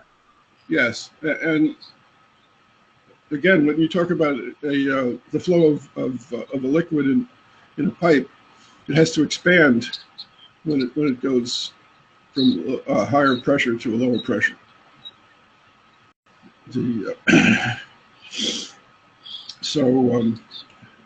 Well, it could be a combination of both. I also object to the notion that we have to assume that ether is made out of quote-unquote known particles. I think that we should accept the possibility that it could be a different kind of particle that we haven't detected because it's too small and can't ever protect the actual particle directly. I absolutely agree with that. But that would make it kind of hard to find, right? But we can still tell that there is one from the indirect evidence. The problem is that when the Michelson Morley came up empty, they jumped to the conclusion that there was no velocity.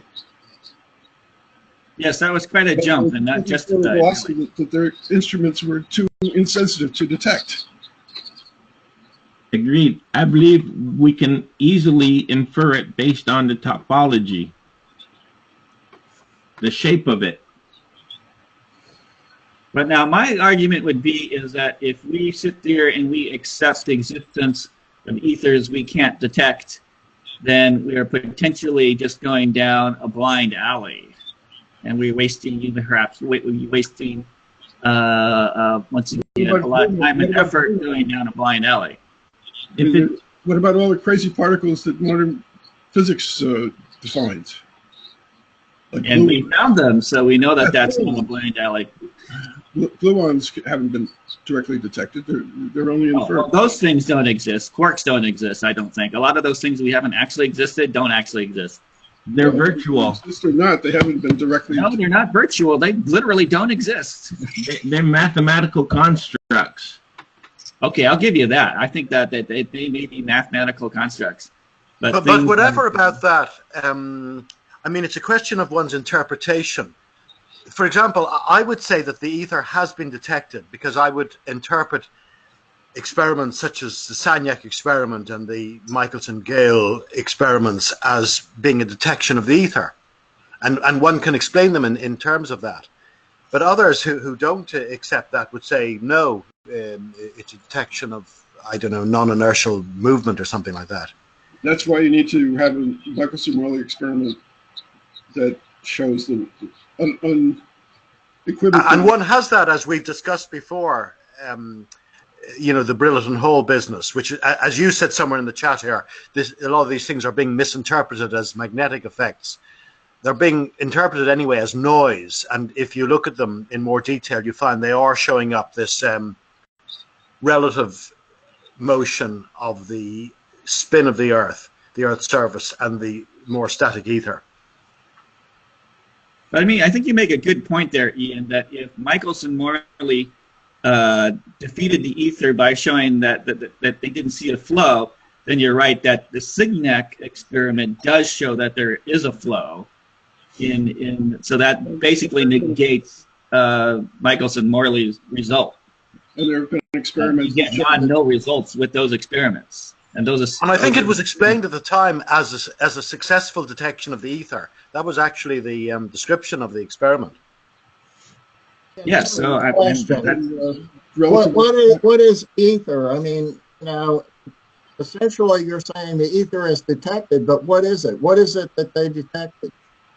Well, like you say, Harry, when we talk about ether, we're talking about some substance, physical substance. What do you mean by substance? Like me, I'm made out of substance. I'm made out of electrons, positrons, and neutrons. Yeah, but Akimbo, if you read what he says in his emails, he defines substance as something that's not material. So, I don't really know. First thing you have to tell me is, what is this ether? Is it material or not material? In my opinion, see, now I can only tell you about my theory. In my theory, it is material. It's made out of positrons, electrons. Now, Michael Antesky might tell you it's material, but it's made out of his basic etheric components. Or, you could talk to Alistair, and you would say it's made out of his fundamental component. But you'll notice that when I asked the question, is it physical or not, I didn't say material. I asked physical. Well, I would say physical. If you think electrons are physical, then yeah. But if you don't think electrons are physical, then then you get into all kinds of problems.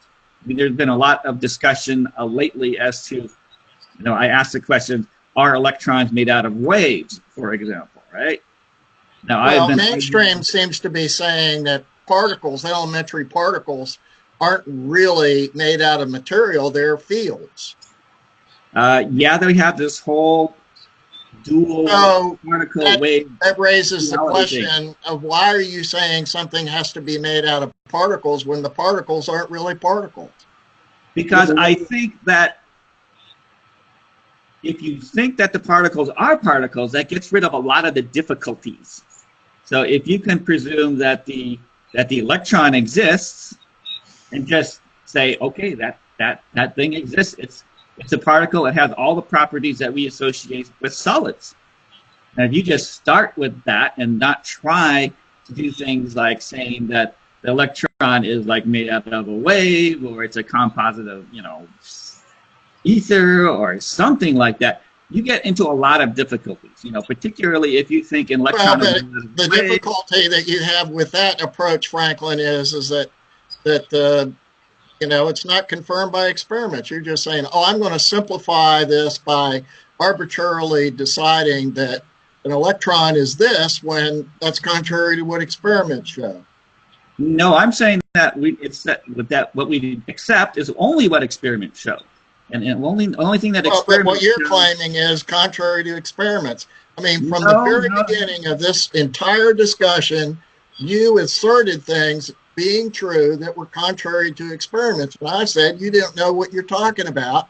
And that's the whole point of the whole discussion, because you use analogies and you bring in all these other issues and say things, and none of them are based on experiment. They're contrary to experiment. Do you understand that? No, they're not contrary. There's no experiment contradictory to the the electron being a particle kind of thing. I think that it's okay. Particle is just a word that they use.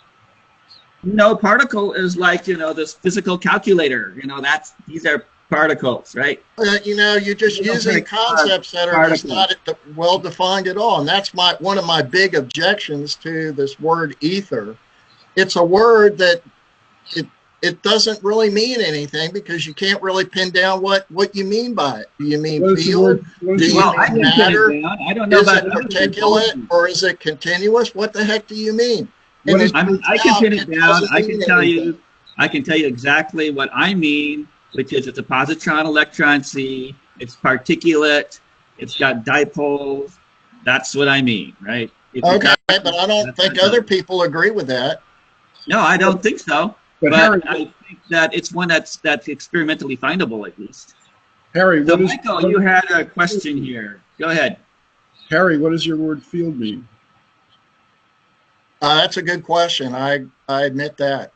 But it means basically that it's not a particle in Franklin's definition, which is he defines particle as a hard marble. Yes, that's right. Particle's a hard marble. In my case, Harry, in my case, it is a solid object that is a universal building block. So you can picture them like you would picture a bag of marbles.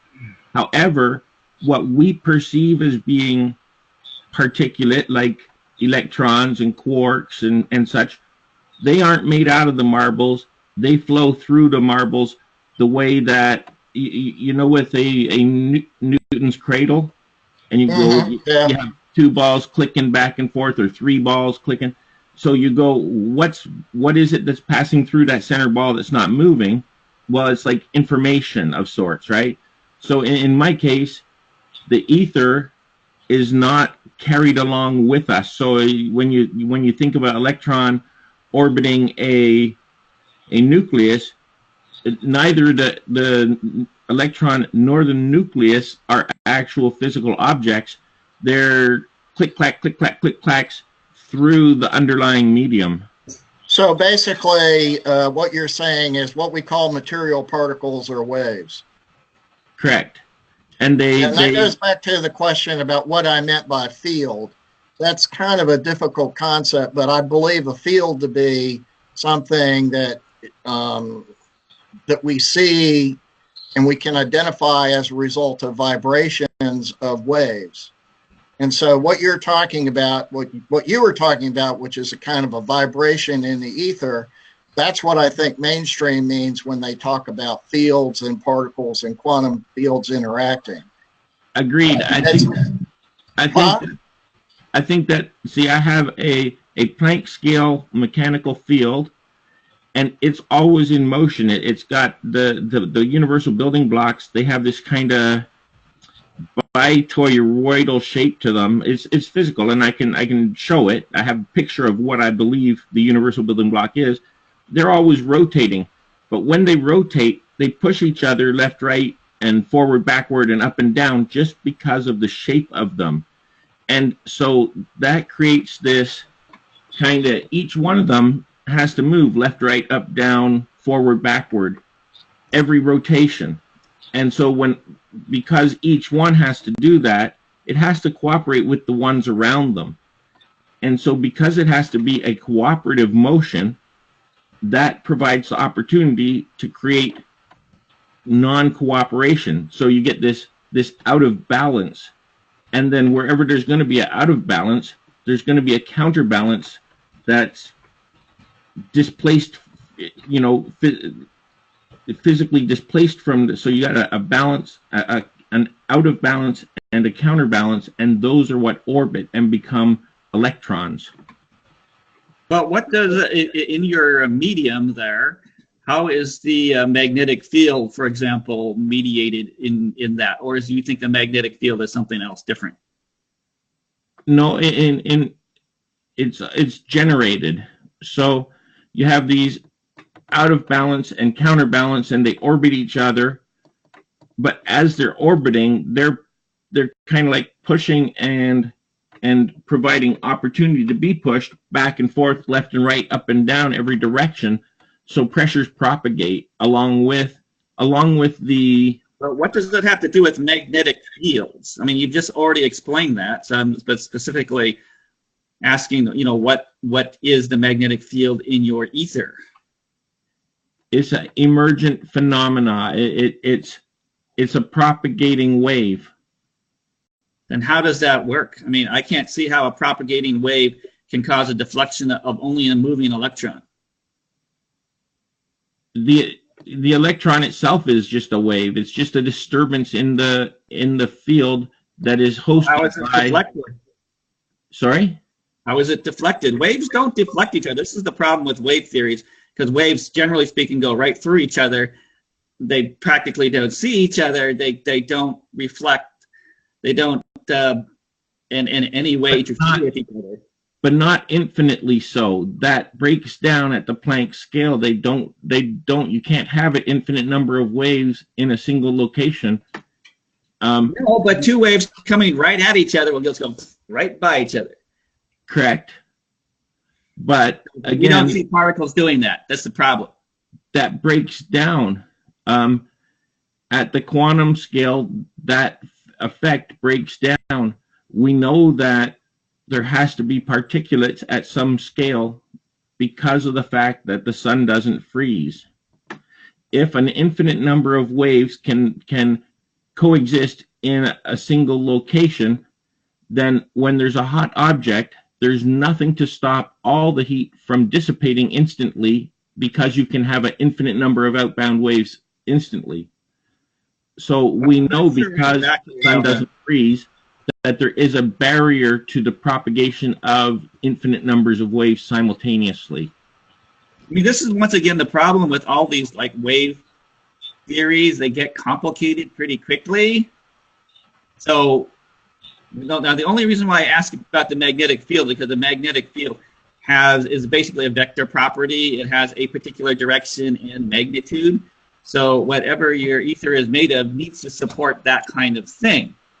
So for example, I support a gaseous positron electron C as opposed to ePola, which is a crystal solid conception of a positron electron C. And the reason why I think it has to be a gas is because it needs the dipoles need to be able to represent that vector direction.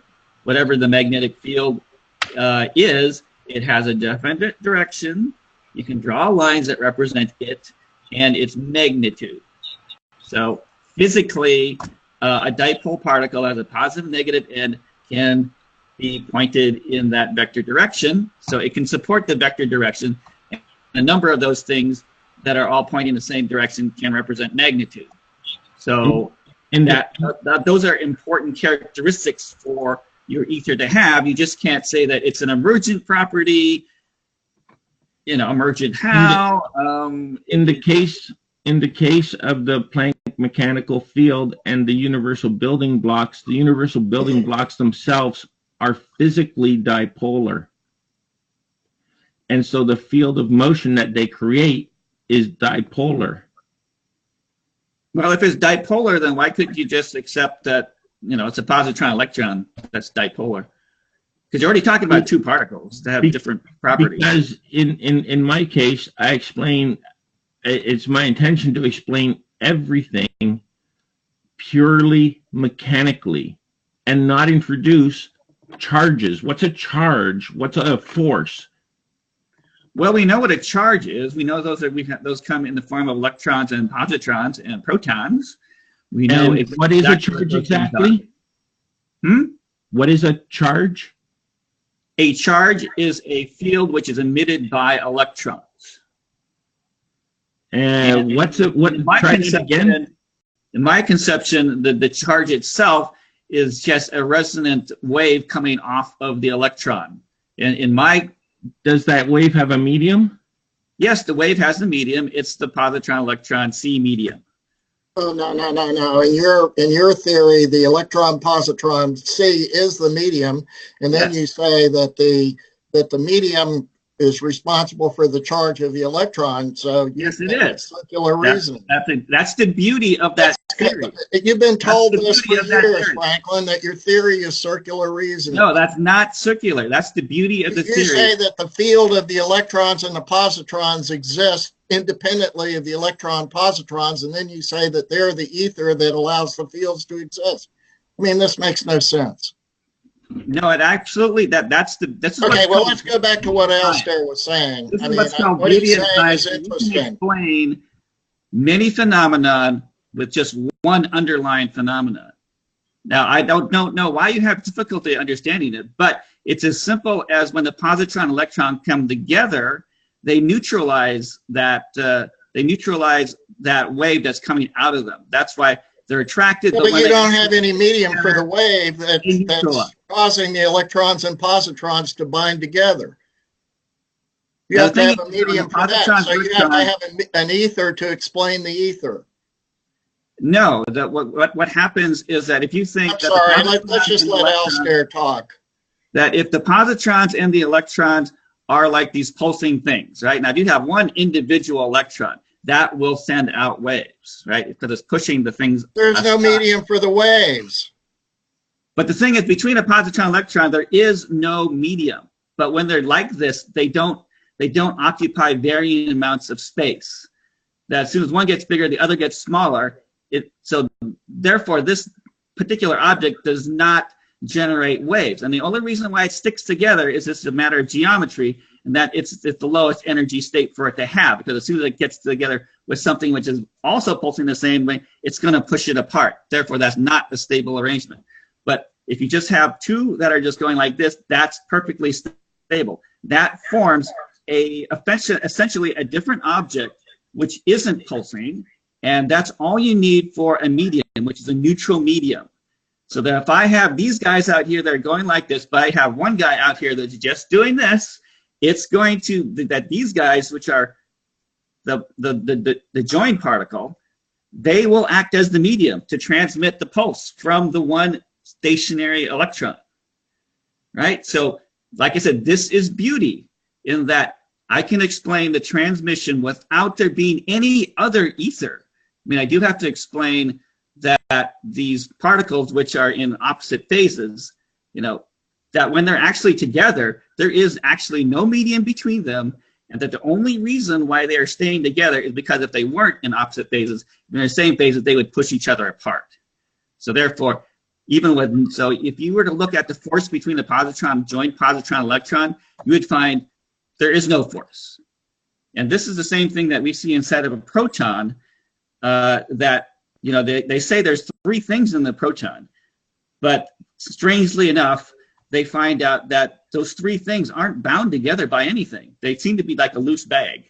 There are no forces between them.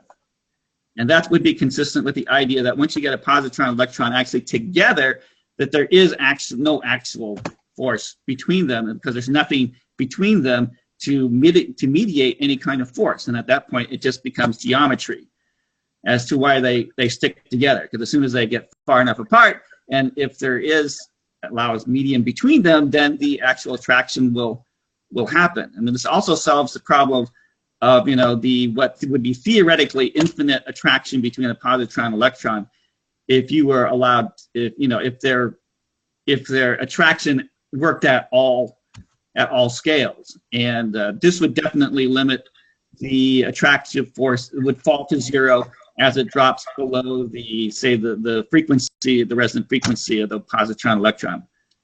So I'm trying to show you that that's beauty. That's not circular. That's beauty. That we can explain that the medium itself is made out of and can transmit the individual pulses from the non-joined, particles, like a separate electron.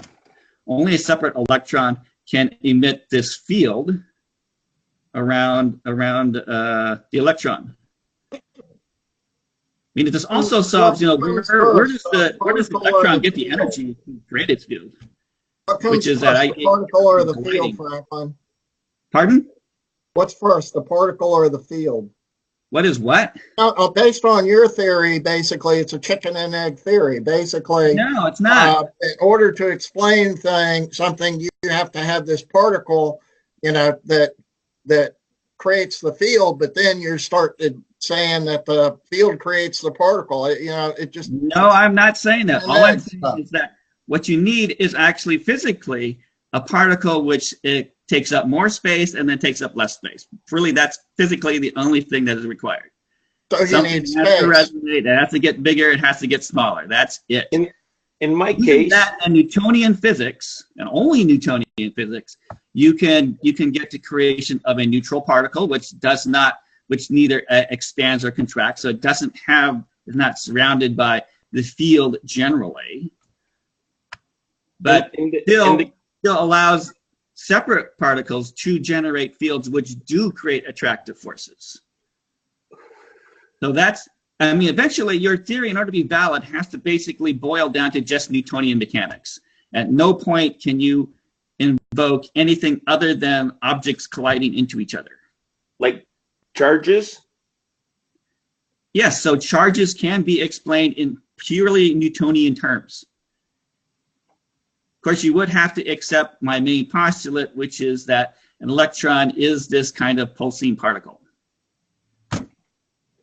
In the case of my universal building block, the shape of it has ridges which get bigger and smaller as they go around the particle. So when the particle spins, they are half expanding and half contracting at the same time, just based on its physical shape, with no charges, no forces.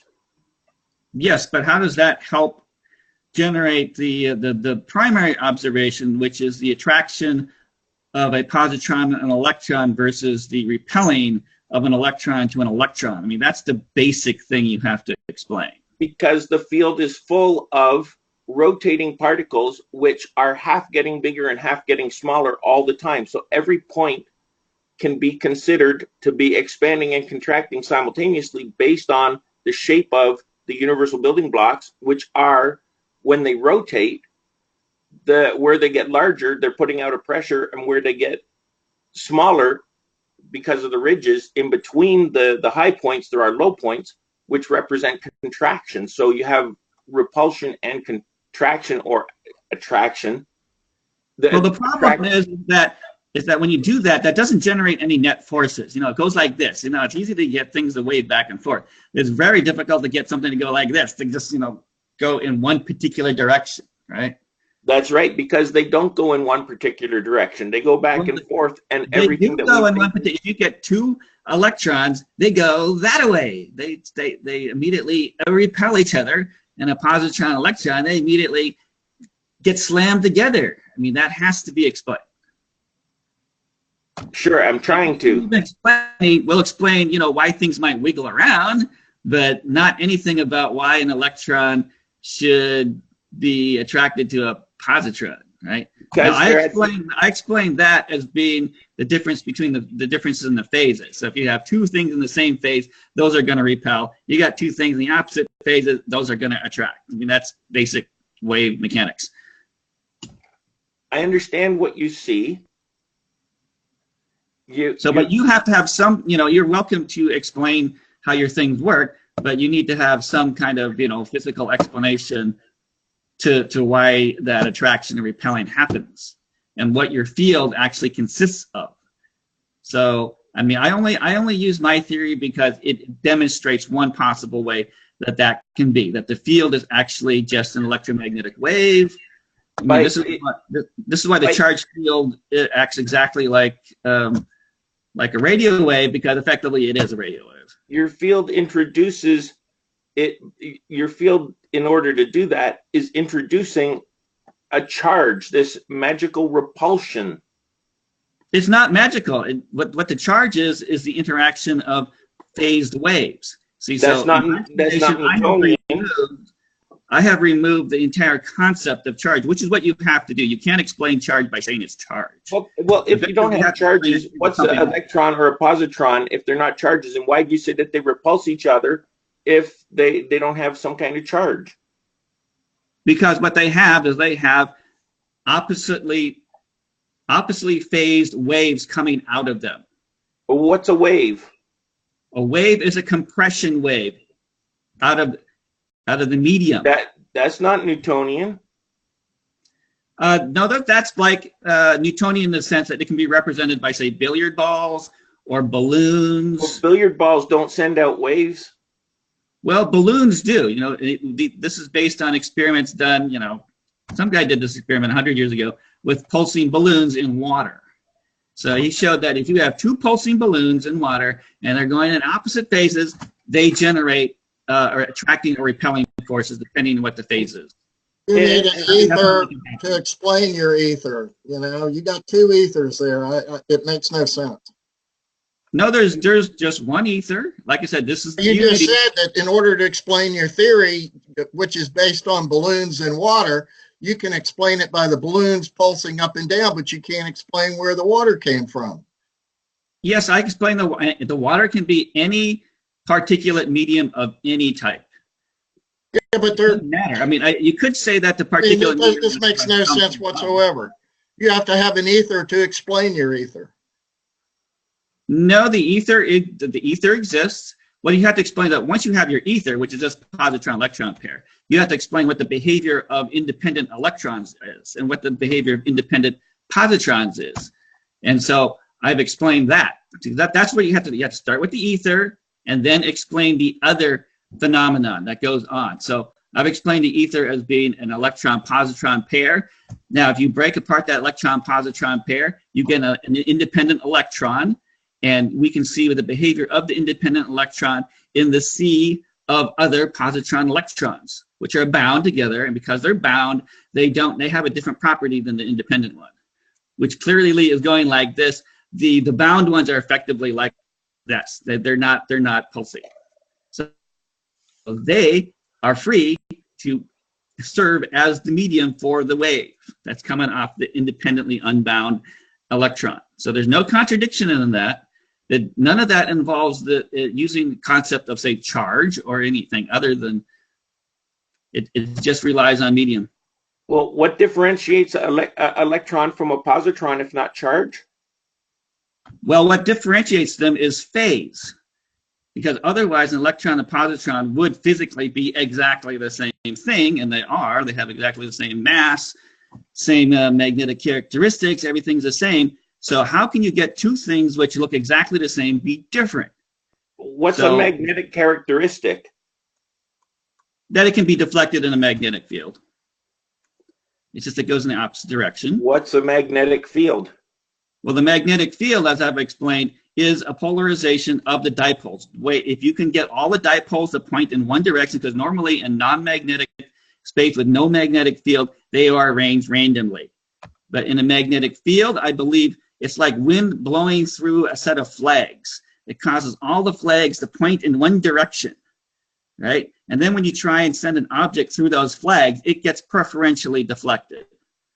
So that is the magnetic field. That's why I feel that your ether has to be able to support this concept of a vector, which is a direction. When you talk about electron-positron pairs, do they fill up existence totally?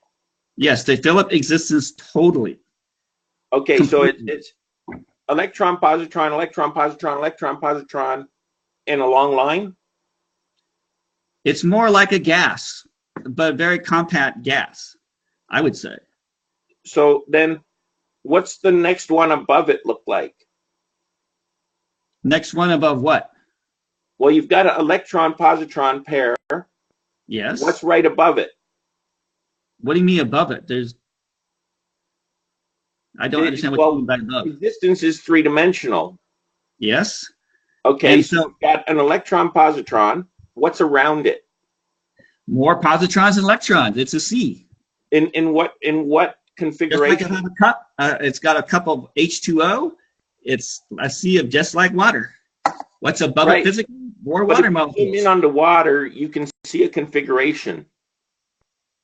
That's right. You can see a configuration, and the dipole C would also have a configuration. If you have a bunch of balls on a billiard table, let's say you fill the billiard table up with balls, and then you put more balls on top. and then more balls on top, and then more balls on top. So now you got like a square brick the size of a pool table filled with billiard balls. Yes, and that's exactly what there's going to be a configuration. They could either be square, sitting right on top of one another, or they can be hexagonal. Maybe there are other options, but those are the two that are the most commonly known. So, well, if you take a barrel and fill it with ping pong balls, they will naturally take kind of a form. But I feel that the ether C is more liquid than that. So, okay, but I don't think that's a particular important detail. At its basic, is it hexagonal or is it square? Probably, if it's close packed, it's hexagonal. Then that's where I run into the problem of envisioning it, because in a hexagonal packaging, you've got one surrounded by 12. So then those 12 need to be either 6 positrons, 6 electrons around one electron. And when you start trying to have them be alternating, you run into an issue. I don't understand what you're talking about. I mean, if you take a bunch of ping pong balls and you pour them into a barrel, they will assume an organization, right? And I'm only trying to help you out here, because in a square configuration where they're sitting on top of each other, you can have it so that no positron is touching another positron. Because I'm not saying that does. See, this is the difference between Epola. See, Epola does that. They enforce a cubic structure on the EP pair, so that at no point an electron and an electron can be pointing at each other. Now, me personally, I think that space is actually a highly chaotic environment. That it's like a boiling keg of water, right? Right. Where things are moving around with a lot of. I'm trying to help you out here. But I'm saying that there's not a problem here. I mean, what help are you giving me? I'm just telling you that, first of all, I don't believe that the ether is a quote unquote crystalline solid as the Epola is. I think it's much easier to conceive of it as a very highly energetic, chaotic environment where, the electrons and electrons can be pointing right at each other, and when they do, they're going to start moving away from that orientation. That's because they have charges. Or because they have charges, or because they're an opposite phase of pulsating, getting bigger and smaller? Because they're pulsating in an opposite phase. Like I said, the only truly stable position in a sea of pulsating positrons, electrons, if you're right next to your neighbor that's doing the opposite thing. As soon as you get to a neighbor which is doing this, then you're gonna be pushed away. Which is why he says the cubic arrangement is the only one that works. That's right. If you think that the ether is like this stately, solid thing, which I don't believe it is. No. To sit with your densely packed, no space in between balls, and alternately pulsating, the only way it works is if they're cubically arranged, not random. No, that's not true.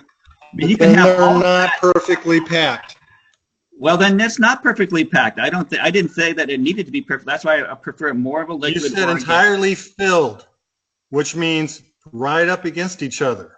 Well, that means is that there's a uniform distribution. I mean, you could have, you could look at and if they're randomly arranged, as you're now contending, the pulsating is irrelevant. No, it's still relevant, because you get two neighbors who are exactly, pulsing in the same way, that they will push each other apart. So the natural thing would be like if you took a bunch of magnets. Here's my real question for you, Franklin. You've said that electrons have mass. Yep, they have mass. And I agree, and positrons as well.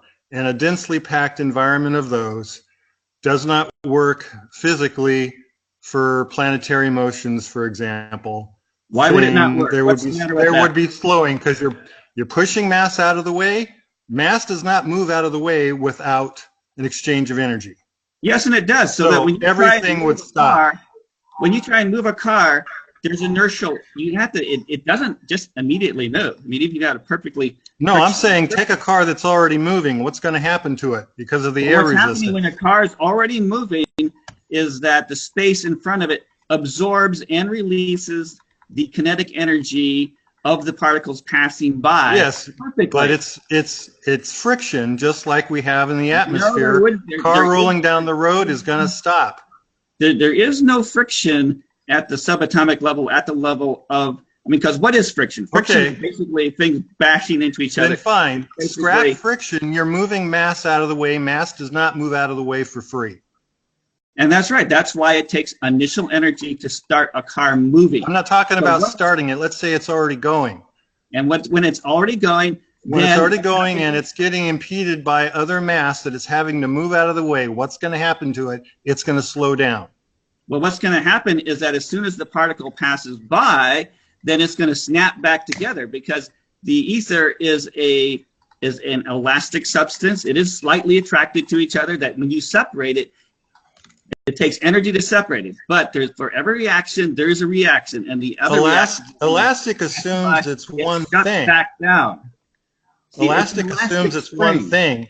These are individual dipoles. There's nothing joining them together. Well, except that there's still a mild attraction between oppositely phased things, right? But the way you're using it now is only between the pairs, not betwixt pairs. The thing is that it's like each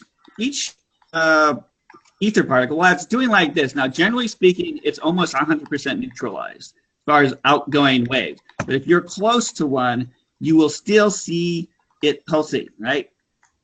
So between the ether particles, there still must be some attraction between them. So if the positive is facing the negative, there is still going to be the tendency for them to come together, right? See, the only thing that you have to explain is how the energy is returned back to the object.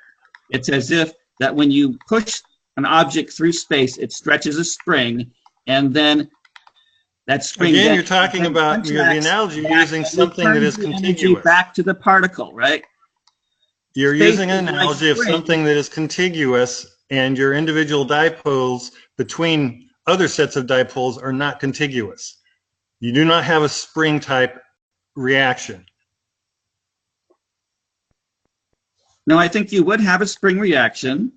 This is, but this I have to say is one of the more speculative aspects. Highly. I'm saying that it's not 100% necessary that you're going to get this frictional effect, because I think that's what Harry was saying. That's one of the main objections to an ether, which is they say it would slow the planet Earth down, right? There's no way that the planet Earth can maintain its constant velocity if it had to be plowing through all this ether. And I'm telling you that your initial intuition that it takes energy to push particles out of the way is absolutely correct. That's why it takes energy to accelerate an object.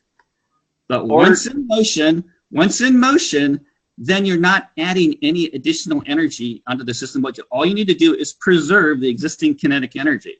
And that is done with the ether. It's like you have two magnets. It takes some energy to separate them. But when those magnets come back together, they come back together with force. And if you were to put like a P between those two magnets that are coming together, they would shoot the P forward with energy, right? And that is what I would claim is happening in inertial motion. And the ether itself is very much finer compared to atomic matter. So we're talking about basically an individual, say, proton, which consists of positron, electron, proton, electron, proton, squeezing its way through this ether sea. I'm not pooing on your theory here. I only object to the use of the word Newtonian because you've got charges, you've got forces, you've got pulsations. Yeah, but you have to get rid of all of that. You can't explain it's not fair to explain the Coulomb force in terms of Coulomb's force. Physically, I'm only saying here, don't call it Newtonian because it ain't Newtonian. No, it is Newtonian. This is my point, that you have to get back to just plain Newtonian just ball A hitting ball B in order to explain what charge is. But you said that they could attract each other. Attract each other across a distance is not Newtonian. It is if you understand how the wave interaction works. Because eventually when you get attraction, it's not really an attraction, it's actually excessive outward pressure pushing the balls together. Because in Newtonian, there is no such thing as attraction. There's no thing that you can do to cause two balls in a billiard table to come together. That's why I'm saying that it's not Newtonian. And again, I'm not trying to poo on your theory. I'm just saying don't use the word Newtonian inappropriately. That's all. No, I'm saying that this is completely appropriate. This is completely appropriate to say that you have to be able to explain charge in terms of Newtonian mechanics purely, and that's what I've done. So that is a very proper application. You've done it using non-Newtonian charges and forces and pulsations. They're no longer inert billiard balls, which would be Newtonian. They're now these forces and charges and pulsations, and that's not Newtonian anymore. Well, pulsations are most certainly Newtonian. Compression waves are most certainly Newtonian. No. Those phenomena are completely Newtonian. They don't involve any concept of a field. All right, use the word Newtonian if you want to, then. Or anything like that. I retract my objection. If you want to use the word Newtonian, go ahead. Okay, well, I'm going to use Newtonian because I think it is important that if you're going to explain charge, you can't use the concept of charge. You can't use the concept of fields. You have to relate it to something more basic. And so it has to be in terms of ultimately particle A hitting particle B and pushing it out of the way is really the only proper way to explain something from first principles, right? So you can't explain magnetic fields like that either. I mean, ultimately, magnetic fields have to be explained in terms of Newtonian mechanics as well as everything else. Everything else, I think, eventually has to break down into particle A hitting particle B. So your ontology is you insist that the world has to obey these concept of Newtonianism, as you call it. And of course, we know that experiments don't verify any of this Newtonian stuff you're talking about. Well, I would challenge you. I mean, you keep on making statements like that, but like, give me 5 examples. I mean, all of particle physics disagrees with what you're saying. Give me 5 examples. There's no particles in particle physics. They're not particles. They're fields. Well, that would be what's wrong with particle physics then. But they're not saying that. They're saying that because the experiments don't agree with what you're saying. These particles aren't billiard balls. They're not billiard balls. You can't give me 5 examples. When they shoot one particle into another particle, it turns out they don't act like billiard balls. Oh, well, actually, for the most part, they do. They absolutely do act like billiard balls. They collide. They don't. They change into different things. They transmute into all kinds of different entities. Yes, and those can be explained if you presume. That's got nothing to do with billiard balls. You're saying it's a hard billiard ball. There's nothing inside that hard billiard ball but hardness, according to you. So how does a billiard ball convert to something completely different? It doesn't look like what you started with. I mean, what you're saying makes absolutely 0 sense, Franklin. I don't know how. I mean, if you were to I just told you how. Atoms, and everything that you're saying is contradicted by everything that physicists have discovered by doing experiments. Well, then name me 5. Or, in fact, name me 1. I just did, Franklin. And you're just being argumentative because you just, I mean, you know, everything you say is complete nonsense. It's just idiotic. It's just, you know, you're just making up stuff. It's not based on any experimental facts. I mean, when we come up with collider experiments, definitely the particles reflect off of each other based on their velocity and angle of collision. They reflect off exactly like billiard balls. This is well known. I just told you that. Read some books. Gee, and I've read the books, and it all confirms to my satisfaction. Right. That they're particles. I mean, if So you're all not willing to this give me an exact quirks argument, and charm and flavor and all these different combinations where these, what things go in and one group of things come in and something completely different comes out. That's all explained by your Newtonian physics, as you call it. well, in fact, it is. I mean, that's my burden of proof, but I I'm know not. there's nobody in the world of physics that agrees with that. And that's what would explain why is it in all the world of physics we still have to figure out a lot of these issues, right? I would say that the state of physics currently is quite horrible, and so it's not surprising that no one can agree or that we don't have the proper thing because we obviously don't know. So the answer is out. I mean, the bottom line is that all of the experiments in elementary particle physics disagree with what you say. No, all the experiments that I know about completely agree with completely agree. There is no contradiction. No contradiction. If you can show me one experiment that directly contradicts a positron-electron C existence, then I would be glad to hear it. There's no experiments that say that your electron-positron C exists at all. And that's because someone needs to do it. Because it's a big fantasy on your part. If someone needs to do it, it's not even physics. I mean, you're not even talking physics. And then you're saying, oh, it has to be Newtonian physics. And the world of physics abandoned Newtonian physics years ago. So, I mean, everybody's listening. That was the main problem.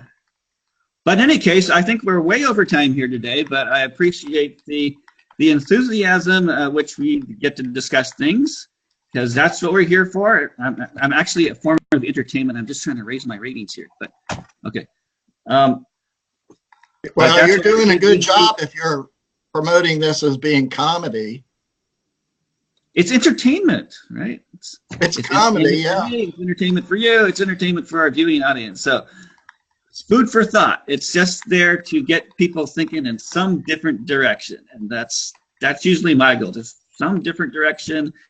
Take any direction you like, but you stir the pot. So that's what we're doing. We're stirring the pot. Okay, but I think that will do it for this episode. So if you guys if someone wants to speak on a particular topic, please let me know. I would invite that where we don't have anything scheduled for next week. So unless you want to hear me and Harry arguing again, then someone should volunteer, okay? I would like to, and then I'll present visuals to back up the different things that I'm talking about. It'll be a whole lot easier for people to perhaps see or understand, because visuals help off a lot. Yes, they do. So we'll have Alistair next week, okay? So send me a note, send me a little thing that we can put in the email notification, and we'll have you next week. We'll do. All right. So we'll do that. But